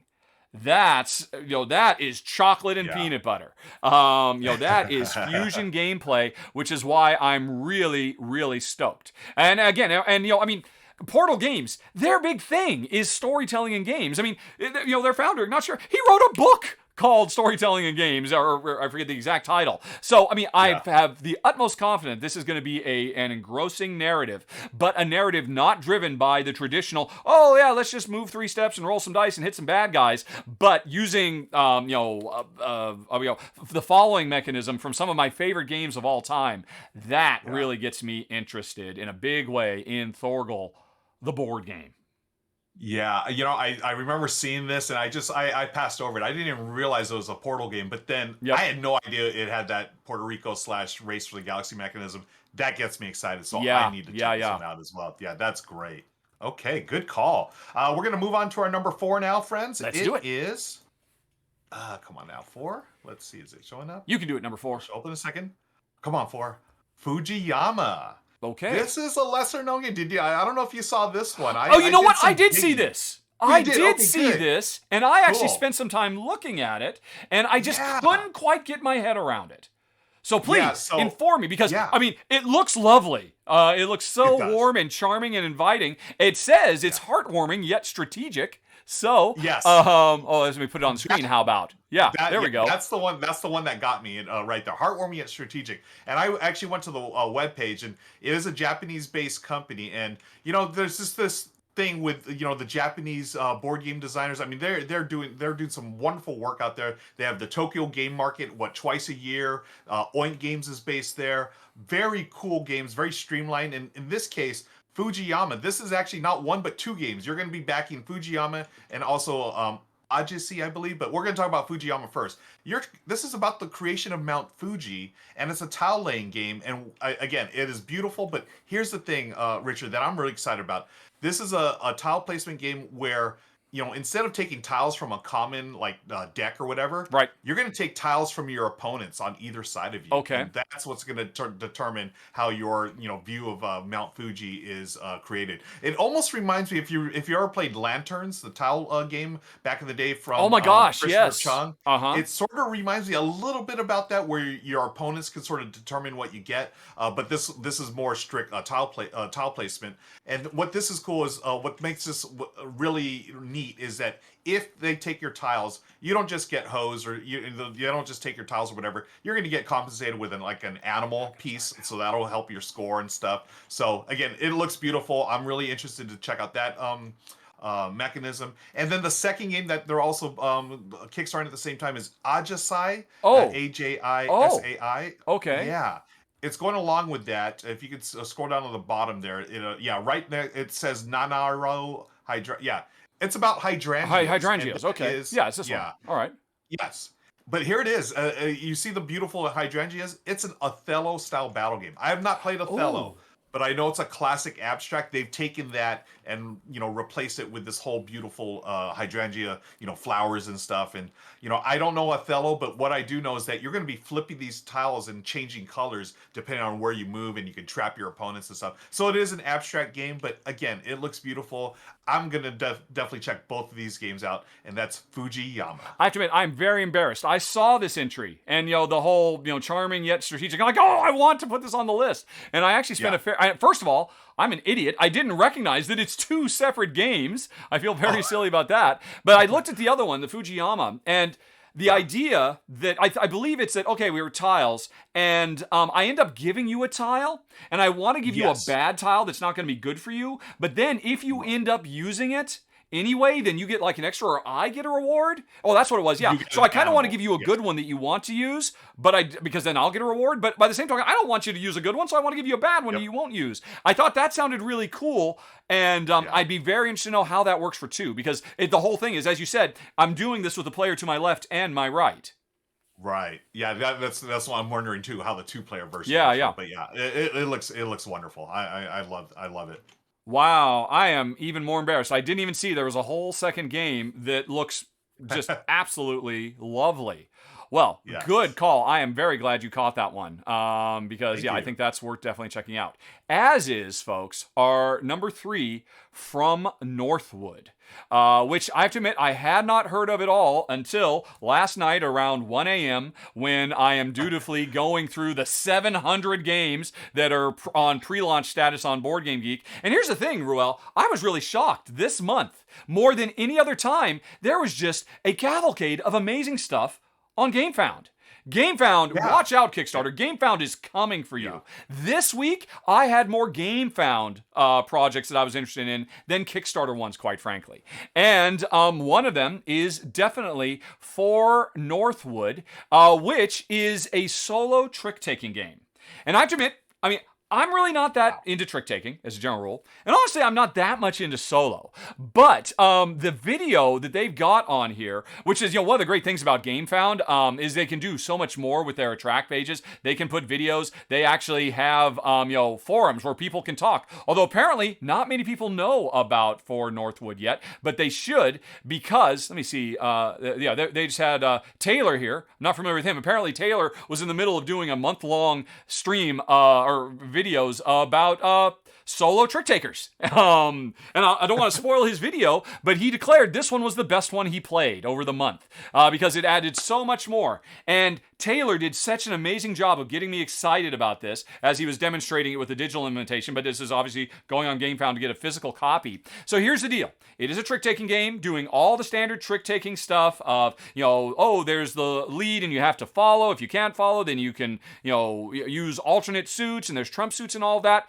And the way it works is, as part of setup, there are a bunch of absolutely adorable animals. And at the beginning of a round, you pick one of these animals to say, hey, this is the animal I am going to befriend. But that means, okay, to befriend that one, I have to win 6 tricks. In the upcoming rounds of trick taking. Or, oh, that one's a bit easier. I only have to win 3 tricks to get that particular one. But what you're doing there, when you pick which animal you're going to visit, you are committing to, I must win exactly this many tricks. No more, no less. Which is something you see in some trick taking games where you have to hit a specific score.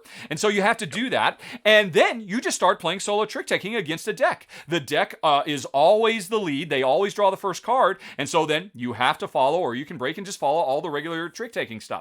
But the trick is, as you actually make friends with these creatures, if you can hit the targets you set for yourself, they give you cool special powers that let you break all the normal trick-taking rules. And as well, there are ally cards that are on the board at all times as well that let you, change cards, draw extra cards, swap them, break the normal trick-taking rules. And I actually watched, again, I can't say how late it was at night. I was just so entranced by Taylor's demo. It's like, this looks like so much freaking fun.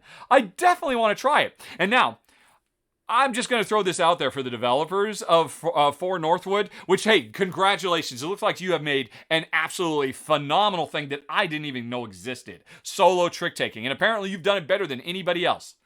I am hoping, maybe if you're successful, maybe if you have a stretch goal, you might do the whole Ownerim thing and come up with a 2-player set of rules too.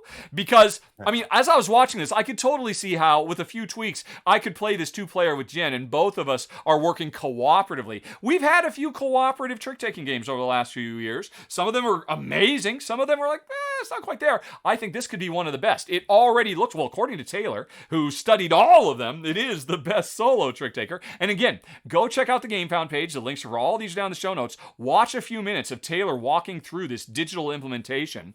And I think you will be as impressed as I am with our number 3 for Northwood.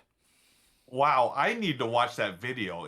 I didn't know solo trick taking was a thing, honestly. So it's a thing. Yeah, this is news to me too. Yeah, I this just got past me, but that's what we're here for. Is dig up those gems, and I am excited about this. Yeah, I played some cooperative trick takers. It's like Fox in the Forest duet or duel or whatever it is, and stuff like that. But this, a solo one, I'm all about it, and it looks adorable. The art looks so cute, and yeah, that's. Good call. Thanks. I'm definitely checking that one out. All right. But let's move on to our number 2. We're gonna, that's a wonderful choice. But I think you're gonna like this one. I'm almost positive this was on your list as well. Yeah. Our number 2 is Anunnaki, Dawn of the Gods. Ah, yes.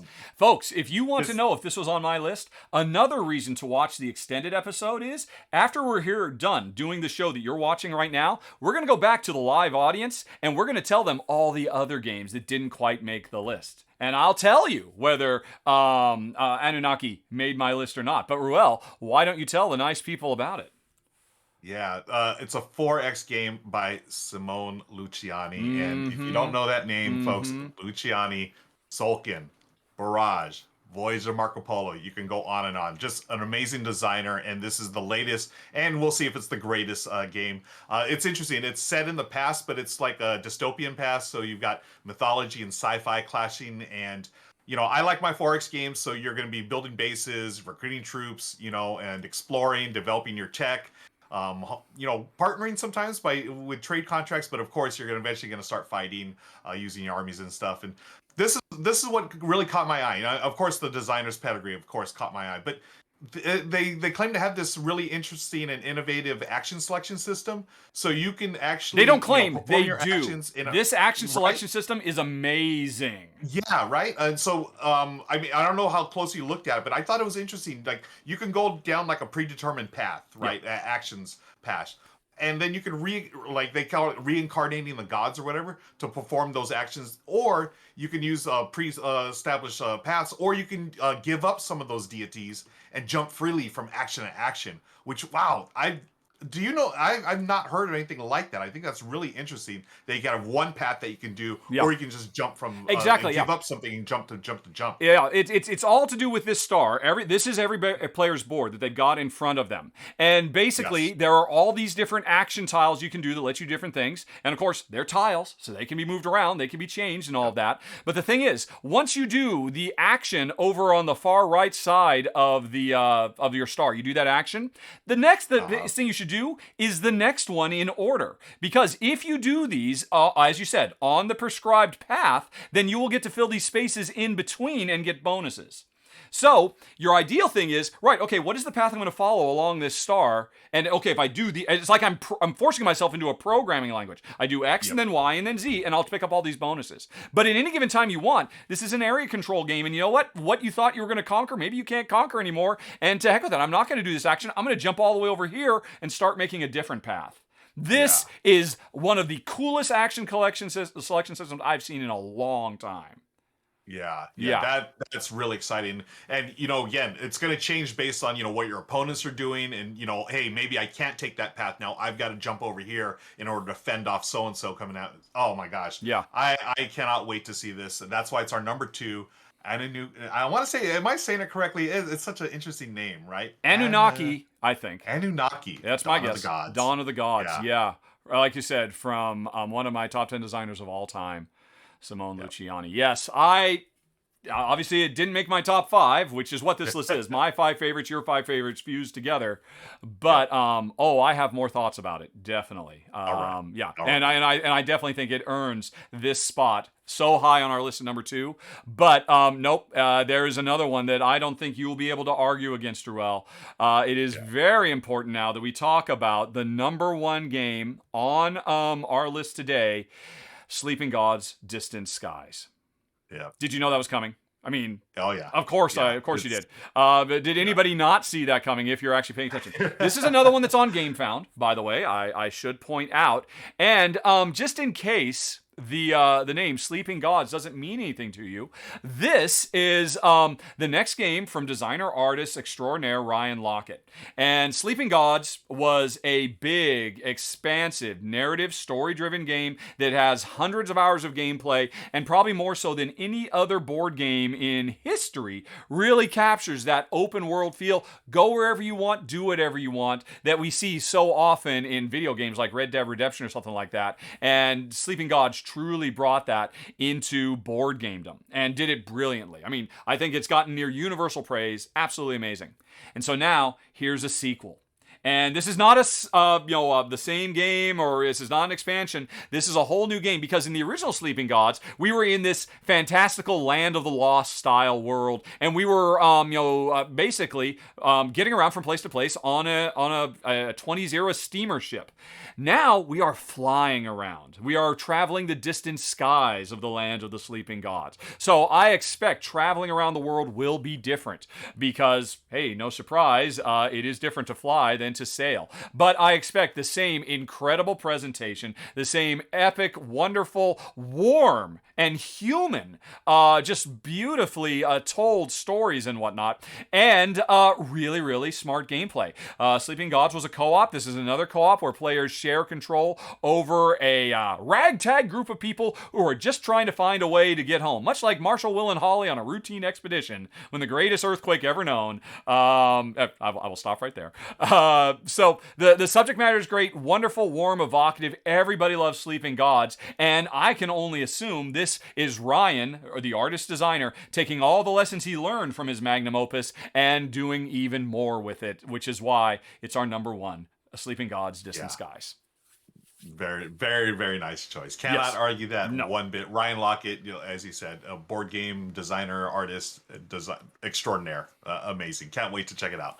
All right. Well, cool. We have done it again, Ruel, once again. But the question is, Did you folks do it? Did you hear one of us say the secret word purple? If so, what was the game? Send that to contest@rahdo.com. You've got a week to do it, and hopefully you can win a copy of Decorum from our sponsor, Floodgate Games. And believe me, you'll be very happy if you do. I just been sitting here the whole time. I just want to get Jen back in here and keep playing. All right. Yep. Okay. So that'll be it. That's it for today, right? That would be it then. We are done. Okay. And, one other thing I should say before you go, folks. By the way, if you are having trouble catching the secret words, I understand. We can be pretty sneaky about it sometimes. Did you know that if you subscribe to the Twitch feed, which means you can watch us live on Twitch without ads, or if you back the Rahdo Runs Through Patreon for just $1 a month, you'll unlock all kinds of benefits, one of which is we'll just come right out and tell you when the secret word was, so that you can enter the contest without any of the stress of trying to, listen. So just throwing that out there in case you're curious, but otherwise, Ruel, thank you for weathering the storm, or the lack of power, as happened this morning, and showing up for one more episode. Thanks for everybody watching, and most importantly to me, at this point, thank you very much to sponsor the show, Floodgate Games. Have a nice day, everybody. Talk to you later. So long. Bye-bye. Hello. Okay. All right. Whew. Wow, that was great. Great call. Great show. Another 10 games. And friends in chat, thanks for hanging out. Yep. We're back here for a few more. We got a few minutes left before we first of all, got to get out of here. As promised, let's talk about the others. Yes. What's it? In my 10, it was Sleeping Gods, and then for Northwood, and no, that's my short list. Where's my long list? Right. So, I had Birds of the Feather. I think that was my number 4. Had to have it. Nice. I am so intrigued by that game. And as I understand, I didn't want to go too deep on it. They're introducing a third dummy player that represents a third player that we can both leverage. I love it when games do that myself. Let's see here. And then, The Great Wall is getting a big old second edition, and a lot of people missed it. And as far as I know, The Great Wall, you can only get it via crowdfunding. So I was kind of wanting to let people know. Awakened Realms is bringing it back. And, it made Tom Vassel's top 10 of the year, and both Jen and I were super impressed by it as well. So I thought that was worth pointing out. It's coming soon on GameFound. And I had Royal Hospital. Maglev Metro is getting a very nice set of expansions. That's a very cool pick up and deliver / engine building game. Perhaps an industry first, crossing, as it does, engine building with, pick up and deliver. And then Anunnaki, I went back and forth. Ultimately, I put it at the top of my list because I love that action selection mission. I actually watched Paul Grogan of Gaming Rules did a long playthrough with the developers, and I watched it for quite a bit, and too much fighting. Just too much fighing for me. It breaks my heart. Yeah. I hope they will have a co-op mode or something like that. Yeah, it is a 4X game. You're right. Yeah. And then I should point this out, folks. Only you will get to know. I don't know if I really care about this one or not because they're being really sly. I will have to put this back on screen. Let me get the link for it. It's a new game. That's the title. A new game by Cyanide and Happiness. They're just saying, hey, you know what? On April 5th, we'll tell you what the game is when we launch. And here's the deal. I don't know if it's good or not. I do like the Cyanide and Happiness cartoons. I really enjoy them. I like the presentation. I like the humor. I suspect this will be a party game I don't care about, but I still want to mention it anyway, because if you follow it, you get this for free. Oh. Look at that.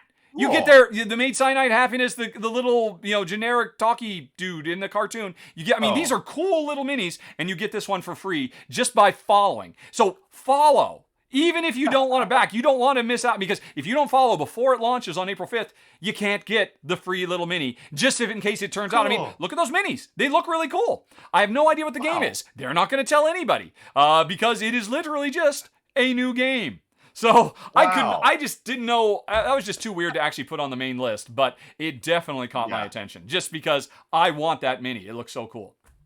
Oh, that's interesting. Wow. Yeah. So you follow, you just get a free mini. That's great. Oh, yeah. Well, you get a free mini if you actually back it. If you back it. But if you weren't following it, then you forego. I bet you can still get the mini. It's just you'll have to pay. Actually, I think it even says. I think it is that it's like a $10 mini that you get for free. Yes, they will charge you $10. So get that $10 mini for free by following, and then it's a brilliant marketing strategy. Look, we will offer you a $10 mini so that you will just get an email the day we go live, so there's a better chance you'll actually back our game. Really smart. That's cool. What about you? What else was on your list? The other ones on my list were Dead by Daylight, the board game. I'm assuming Dead by Daylight's a video game, but it's right. It is from Level 99 Games, and I liked the game they did last year called Bullet, which was wonderful. And I think just that company they're doing some good work there. Also, Ceres or Ceres, Ceres yep. from Ceres from Artepia Games, Yep. Asteroid Mining Corporations. Next up, Crossroads Inn, the Innkeeper's Creed. This is a more of a fantasy game, but what drew me into this was you're building a tavern and trying to get people there. It's an engine building game about building a tavern. And speaking of unique themes, another one, Storm Chasers. You are actually storm chasers trying to chase storms and avoid damage and increase your income. And finally, the last one, this was unique to me, Tomten, Tomtn, or Tomten. It's a holiday game, so it's sort of like Christmassy based, and your gnomes working and partying through the holidays. And so those are the other ones on my list. Cool. You know what? That just reminded me. One of them, Dead by Daylight, is one that Shay is going to be covering in theory if the prototype shows up in time. And here's the deal. Awesome. Guess what we forgot to put in the show? The upcoming... Totally forgot. A major portion of the show. I've got the list right here. Even more so, I spent the time this morning. There's them getting them all ready so I could just walk through them. Oh, We have to record this right now, and I've got to insert this after the fact. Let's do it. So, okay. So, are you cool? I mean, I know we normally try to get you out of here by 2, but you got a few more minutes? Okay. We'll go through them pretty quick. Let's do this. All right. Cool. Okay. All right. Let me put this back on. Sorry, folks. I thought we were going to have time for Q&A. No, we do not. We have to finish what we started. Okay. So, let me come back. I don't know where I'll insert this, but I'll just have a very general... or you know what? Hey, how about you act as if you're interrupting me? And because chances are I'm talking because I'm a blabbermouth and I just can't shut up. And say, hey, wait a minute. Aren't you forgetting something? You can do one of those kind of things. All right. Okay. Yeah. Okay, cool. All right. Ready? All right. Okay. Oh, wait a second, Richard. Aren't we forgetting something? Yes, I am. Oh my goodness. Thank you for reminding me. Folks, before we get to the main list of the 10 that we're really excited, we've got a few other games to talk about because there are actually several games that are going to be covered on the channel in the month of April and maybe May in some cases. And, we generally don't put those on our top 10 list because we're already covering them. And, we're already really excited about them. And so we want this show to be about, highlighting as many things as possible. So, without any further ado, let me come over here and talk about another, looks like maybe 12 games or so. Let's start with Assault on Doomrock, the Ultimate Edition. Actually, this might be live this very second. When I woke up this morning, it was supposed to go live. It hadn't gone live yet, but Shay has done a fantastic run-through of one of my favorite fantasy co-ops of all time. This is a new Super Ultimate Edition, streamlines the gameplay. If you haven't seen it yet, you'll see the video for it very shortly. It's got a great sense of humor, a really unique approach to combat, and we're going to be covering it on the channel this month. Then we've got Autobahn.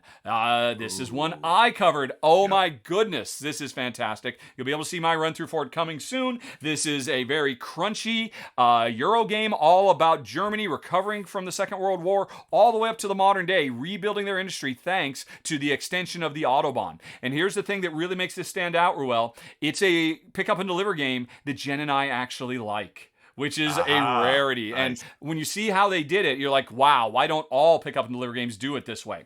Okay, then there is Cookie Run Kingdom, the board game. Now, this is tied in, I guess, with a very popular app video game, which I have not played. It looks very adorable. It's about a kingdom being built by little gingerbread people, and then they have to fight off monsters and whatnot. And we'll be having coverage of it when it goes live. Then there is Citrus, which is interesting. We first talked about this last year. here in a show much like this one. We're just like, hey, this sounds really cool. And the developer, it's actually funny, the developer of Citrus did a reaction video of us talking about the game.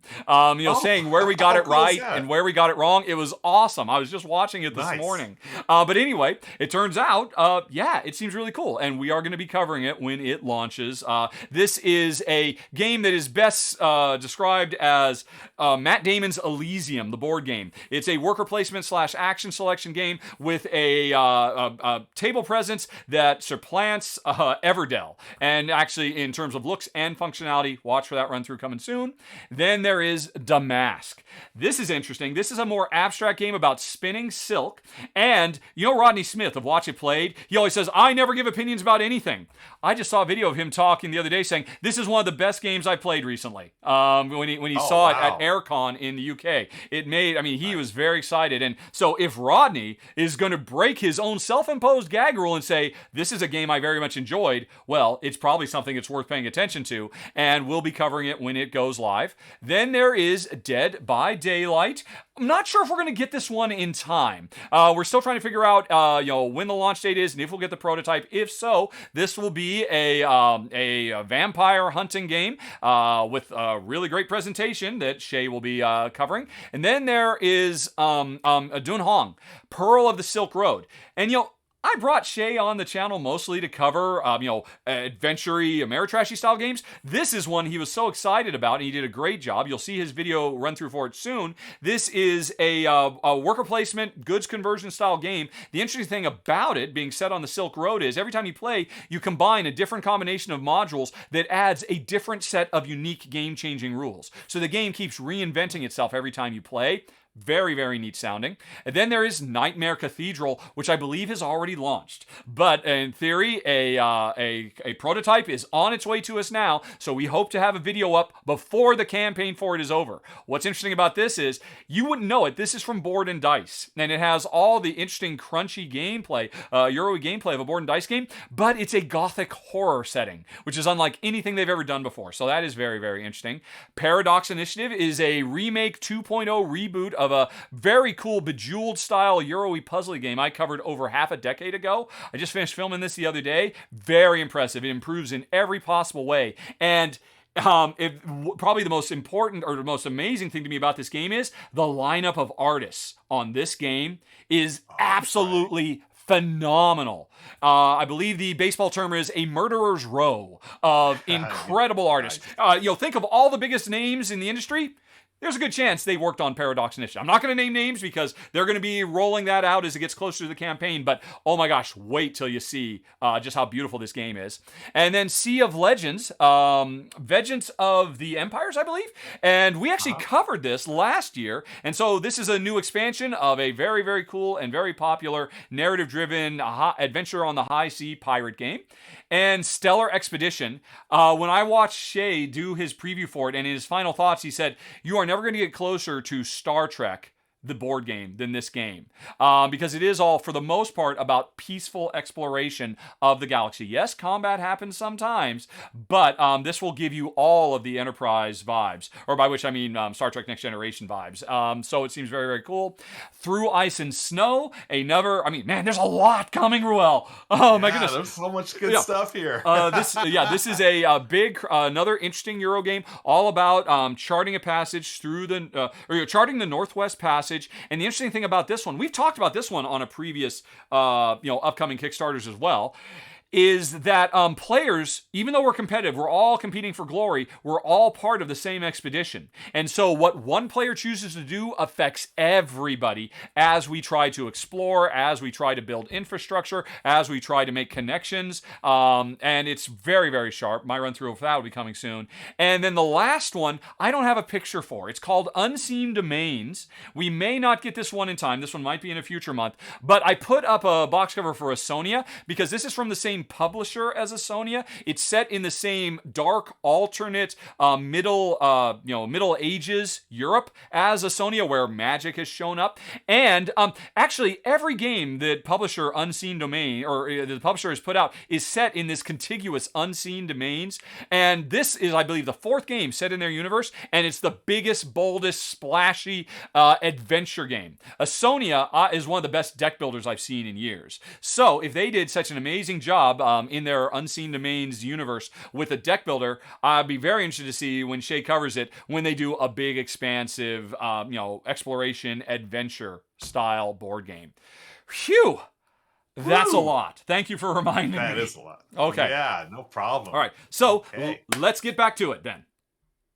Okay. And then we will cut that in. Oh my goodness. Yeah, it was a long list. It's just ridiculous. Wow, nice job. Wow, that's a ton. Yep. Okay. We are now 8 minutes over our allotted time. Do you want to do some Q&A, or do you have to get back to life? Why don't we do? Well, let's answer a couple of questions. Okay. They've stuck with us this long, after all. Yeah, you figured. Yeah, you've been here long enough. Thank you, friends, for hanging out. Let's see. Look at this big old queue. Right off the bat, I see one of them from Andrew Scott saying, hey, what Kickstarter games are you doing run-throughs of this month? Thank you for stepping up and helping us save ourselves. I will edit that in after the fact. I can't believe I totally forgot that. It's because I was really focusing on the Uganda thing. We should have mentioned that again. No, I mean, people don't make it to the end of the video anyway, but I really do hope that thing succeeds. It's so beautiful what they're doing. I do too. Yeah. But what else we got? Let's see. Here's I'll just randomly choose some. Have you heard of the Geekway to the West Board Game Convention, and have you ever thought about attending? I believe I've heard of it. It's somewhere in the Midwest, right? Yes, I believe it's St. Louis. Okay. And they have, from what I was there last year for Stonemaier Design Day. From what I've seen, they have a thriving board game scene out there. Oh, really? There's a couple of companies out there besides Stonemaier. There's a few companies out there, and just the people that I met at the event, they were just so passionate about the games. I'm like, I would love to attend, folks. If there's any way y'all could get me out there, I would love to go there, because I think it's the people there are wonderful. I connected not only with Jamie Stegmaier, but also a bunch of other content creators and a few people just in the scene there. So yes, I have heard of the Geekway. I would love to check it out someday. And Richard, if you ever could make it out there, I think it'd be amazing. Okay, let's see what else we got. Best worst historical figure. I don't know. Look, I was talking about that. The best worst. Maybe trying to get us to talk and do an argument. Maybe? Oh, probably, yeah. Yeah.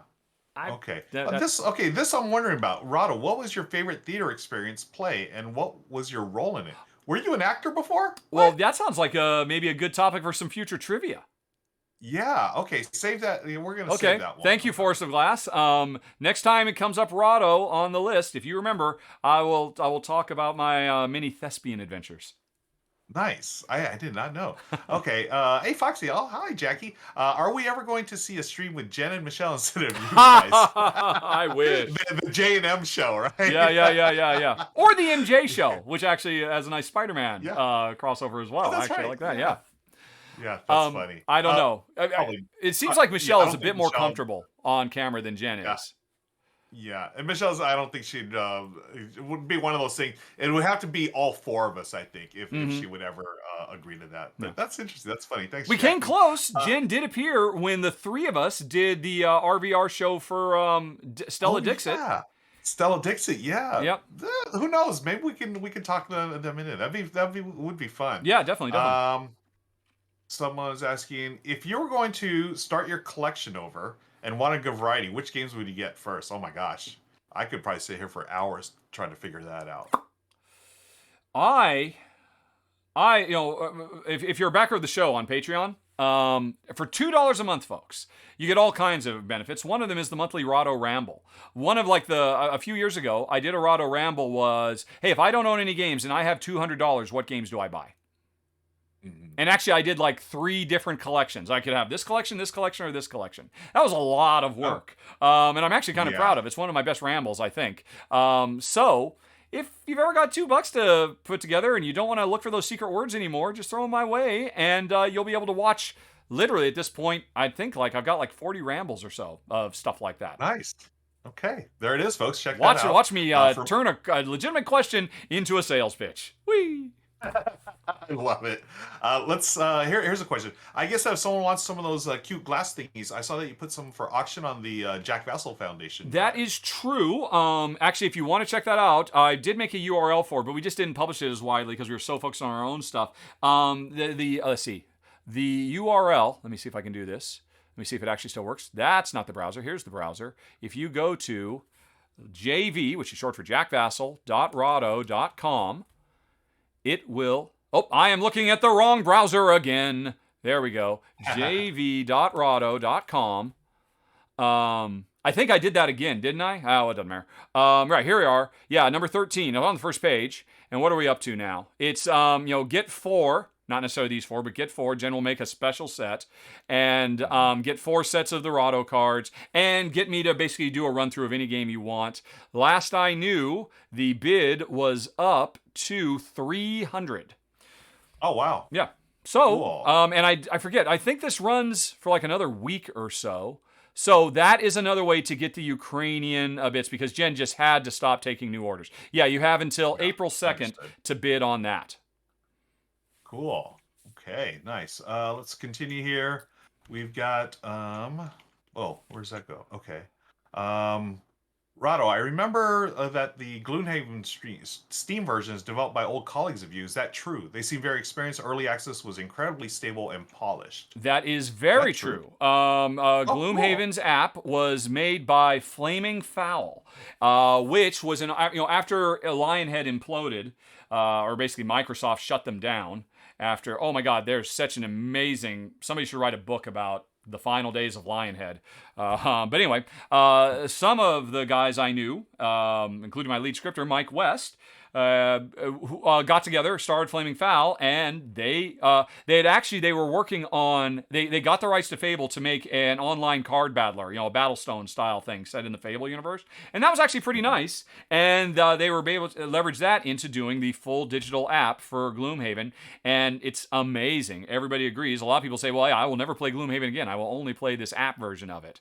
To say app is not right. I mean, it got the full production. It is a AAA computer video game. So yeah, I mean, I know several of the founders, and awesome. Yeah, and actually, when they were doing the Fable game, they actually reached out. Hey, I know it's a video game and you mostly do board games, but it's kind of a video game. It's kind of a board game because it's a battling card game. And so that is the only video game run through I have ever done is for Fable Legends, I think is what it was called, which is what they did before they got the Gloomhaven.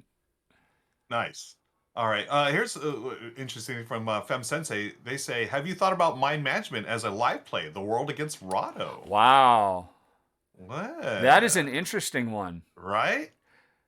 That could be a possibility. It's a busy board though. Yeah. And I think you need to be zoomed in a lot of the time, so that would kind of make it tough. It's interesting. It would probably work better for the audience to be the person on the run because. No. How would you do that? Yeah, that's tricky. It's an interesting idea. And mind management is it is the best hidden, chase a hidden, Scotland Yard style game there is. Period. Right. Second to none. That's an interesting idea. Yeah. I shall consider. Real quick, I'm dropping a link, folks, for those of you who are still with us. Thank you for hanging out with us. I just dropped a link to the Uganda Village board game convention that we were talking about on Kickstarter there. Please check out that link. And if you have the means to do so, consider backing that as Richard did live there, and I'm going to be doing after we go off stream. Actually, little secret, I didn't finish it because I realized, oh crap, I'm on the Calibri browser, and the Calibri browser doesn't have my credit card stored. And I'm like, am I going to go up and get my credit card and type it in manually? Yeah. No, I'm not. But I am still going to do it. I am going to donate $100 to that. Please, literally, if you have the means, uplift those kids, make their lives a bit better, enrich their brains, and maybe make a few lifelong board game fans out of it too. It's all win-win-win. It is all win-win-win. And again, we don't know. Maybe we have the next Alexander. Exactly. Yeah. So we will see. Okay, as far as questions, I don't see any other questions. Looks like we plowed through them. So we are Dunsville. Awesome. We will be next week continuing our top 100 countdown of all time. But for now, oh, and I see I've already got a queue of people asking, where was the word said? So I will have to figure that out and let them know, because you snuck that one in, right? You did get it. You got your purple in somewhere? Yep, it was in there. Yeah. Yeah. I just don't even pay attention anymore, just because, I just trust Can you. I give a little, talking about secrets, can I give a little secret when I do the word here? What do you or mean? should I not? So there's a certain way that I say the word. Go ahead. Yeah, totally. I mean, okay, these cool. are our hardcore fans. They should get all the extras and all the bennies. Yeah, if you've been here for like almost over 2 hours, you deserve to hear the secret. So, exactly. Folks, you can there's a certain way I'll say the secret word. If it's me, again, we don't know, or you all know who's gonna say it. If it's me, I pause right when I say the word. I will say, like when I said it today, I was saying yellow, blue, or purple, like that. That's how I said it. So just listen for that pause and you'll find it, folks. Every time I do that, I've actually, I've done it every single time. I will do some kind of slight pause just to, a little shout out to y'all. So now you know the secret when I say the word, folks. I will not do that. I don't know. I mean, it's not like I'm actively trying to hide them or anything. I always feel like if it's saying I'm so incredibly obvious, and I just, and I understand it's not, and it's just all I can hear is my own voice, and I'm, Okay. Well, let's see. So you gave a little bit extra help, but again, folks, if you're a subscriber, not a follower, but a subscriber, just whisper me right now, and after I figure it out, I will let you know, so you don't have to worry about it. And no ads, too. But who are we going to raid? That's a great question. I'm going to the board games section right now. Yeah, who do you like? I have no idea who Team Covenant is. They're playing Team Covenant, something. they are an online store. And they do lots of Magic the Gathering sales and Marvel Champions and tons of cards, Lord of the Rings card games. And they're a pretty big deal. What are they playing? Are they playing Marvel Champions? It looks like they're doing Magic. I think that's Magic. Yeah, they're looking at the Dark Horses of Flesh and Blood. The Dark Horses of Flesh and Blood? Yeah. Well, do you want to do that? Let's do it. Okay, then let me find the big button again. And let's see, it's a Team Cov, right? Yep, there we go. Team Covenant. Only 20 people. Folks, go say hi. Please let them know that I am a super... I honestly, I don't remember these guys' names, but every once in a while when new Marvel Champion stuff comes out, the two of them will just do these long, epic 3 or 4 hour things that get thousands and thousands of hardcore viewer views. They really know their stuff, and they really dive deep into the Marvel Champions, which is something I absolutely love. Nice. Also, not for nothing, go join Forest of Glass after you're done with the raid, and go check out the completion of the epic R2-D2 Lego creation that somebody I know did with his wife recently. Have you finished it in the last episode? We are actually just halfway over building R2. Here, real quick. Yeah, let's take a looky, Lou. Here's where R2 is right now. Hold on. Ruel, focus. There we go. Yeah. So yeah, what's with all those innards? That's a pretty articulate innards for that thing. There's over 2,200 pieces in this R2-D2. And we're doing it one bag at a time, my friend. Oh, one episode was a bag. I see.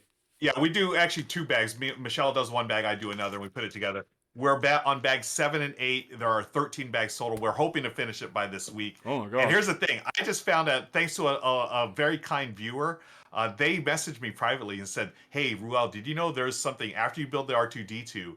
They have a third-party company put together a light and sound thing that you can put on there. So it actually has lights and sound. It's amazing. I'm loving it. Michelle and I have had so much fun. It's not nothing board game related, but it's super chill stream. Thank you, Forest Glass, for mentioning that. And I had to throw it out there. Cool. I love Star Wars. What am I gonna say? Awesome. Well, we are going to raid. Folks, whoever gets over there, even if you don't stick around, let them know Rahdo really appreciates the stuff they do. As a big Marvel Champions fan, I think they're great. And I'm going to hit the big purple button right now. There we go. I think I did it. And did it work? And stuff is happening. Uh-oh. It says I'm raiding with a party of 62. Okay. But it's taking a while. And I think they just went off. Oh no! Oh, so we are hosting. What happened? Wait, I don't know. I don't know what's going on because.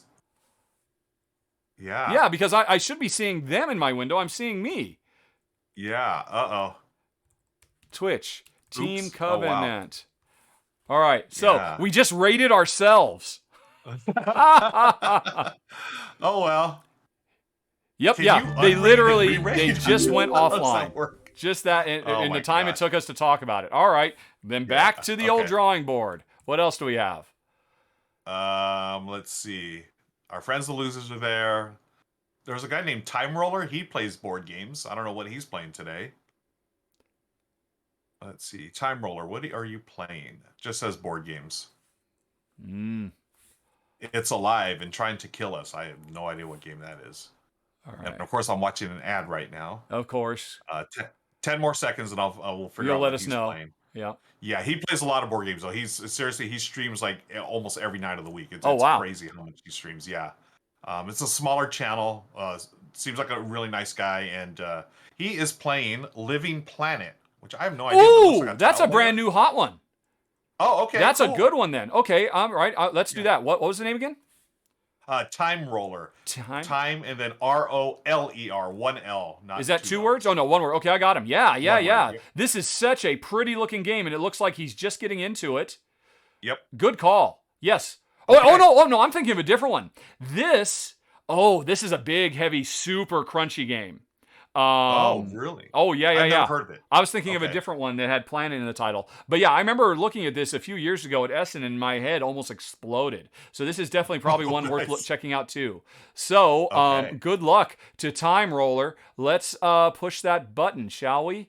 Okay. We are getting ready to raid in 6, 5, 4, 3, 2, 1. Raid now. All right. Did it raid? And who knows if it'll work because, I mean, can somebody who's raided themselves raid somebody? It raided. It did? It did work that time? Yeah. Because I see no evidence that it worked here. I think I'm in a weird state now. Oh, it is weird because it only has 10 viewers. So I think the majority of viewers are on the other channel and then the 10 that stuck with us are here. Okay. Well. Interesting. Anyways. Yes. Hey, that doesn't always work. Okay, but I just went to twitch.tv/Rahdo runs through. Yep. And we just rated. Okay, only 10 viewers made it through. Sorry. Okay. But Oh well. Next time next time we just have to be a bit more decisive, I guess. But okay, it's good to talk to you. See you again next week, man. I'm gonna hit the big red button now. All right, cool. Bye-bye.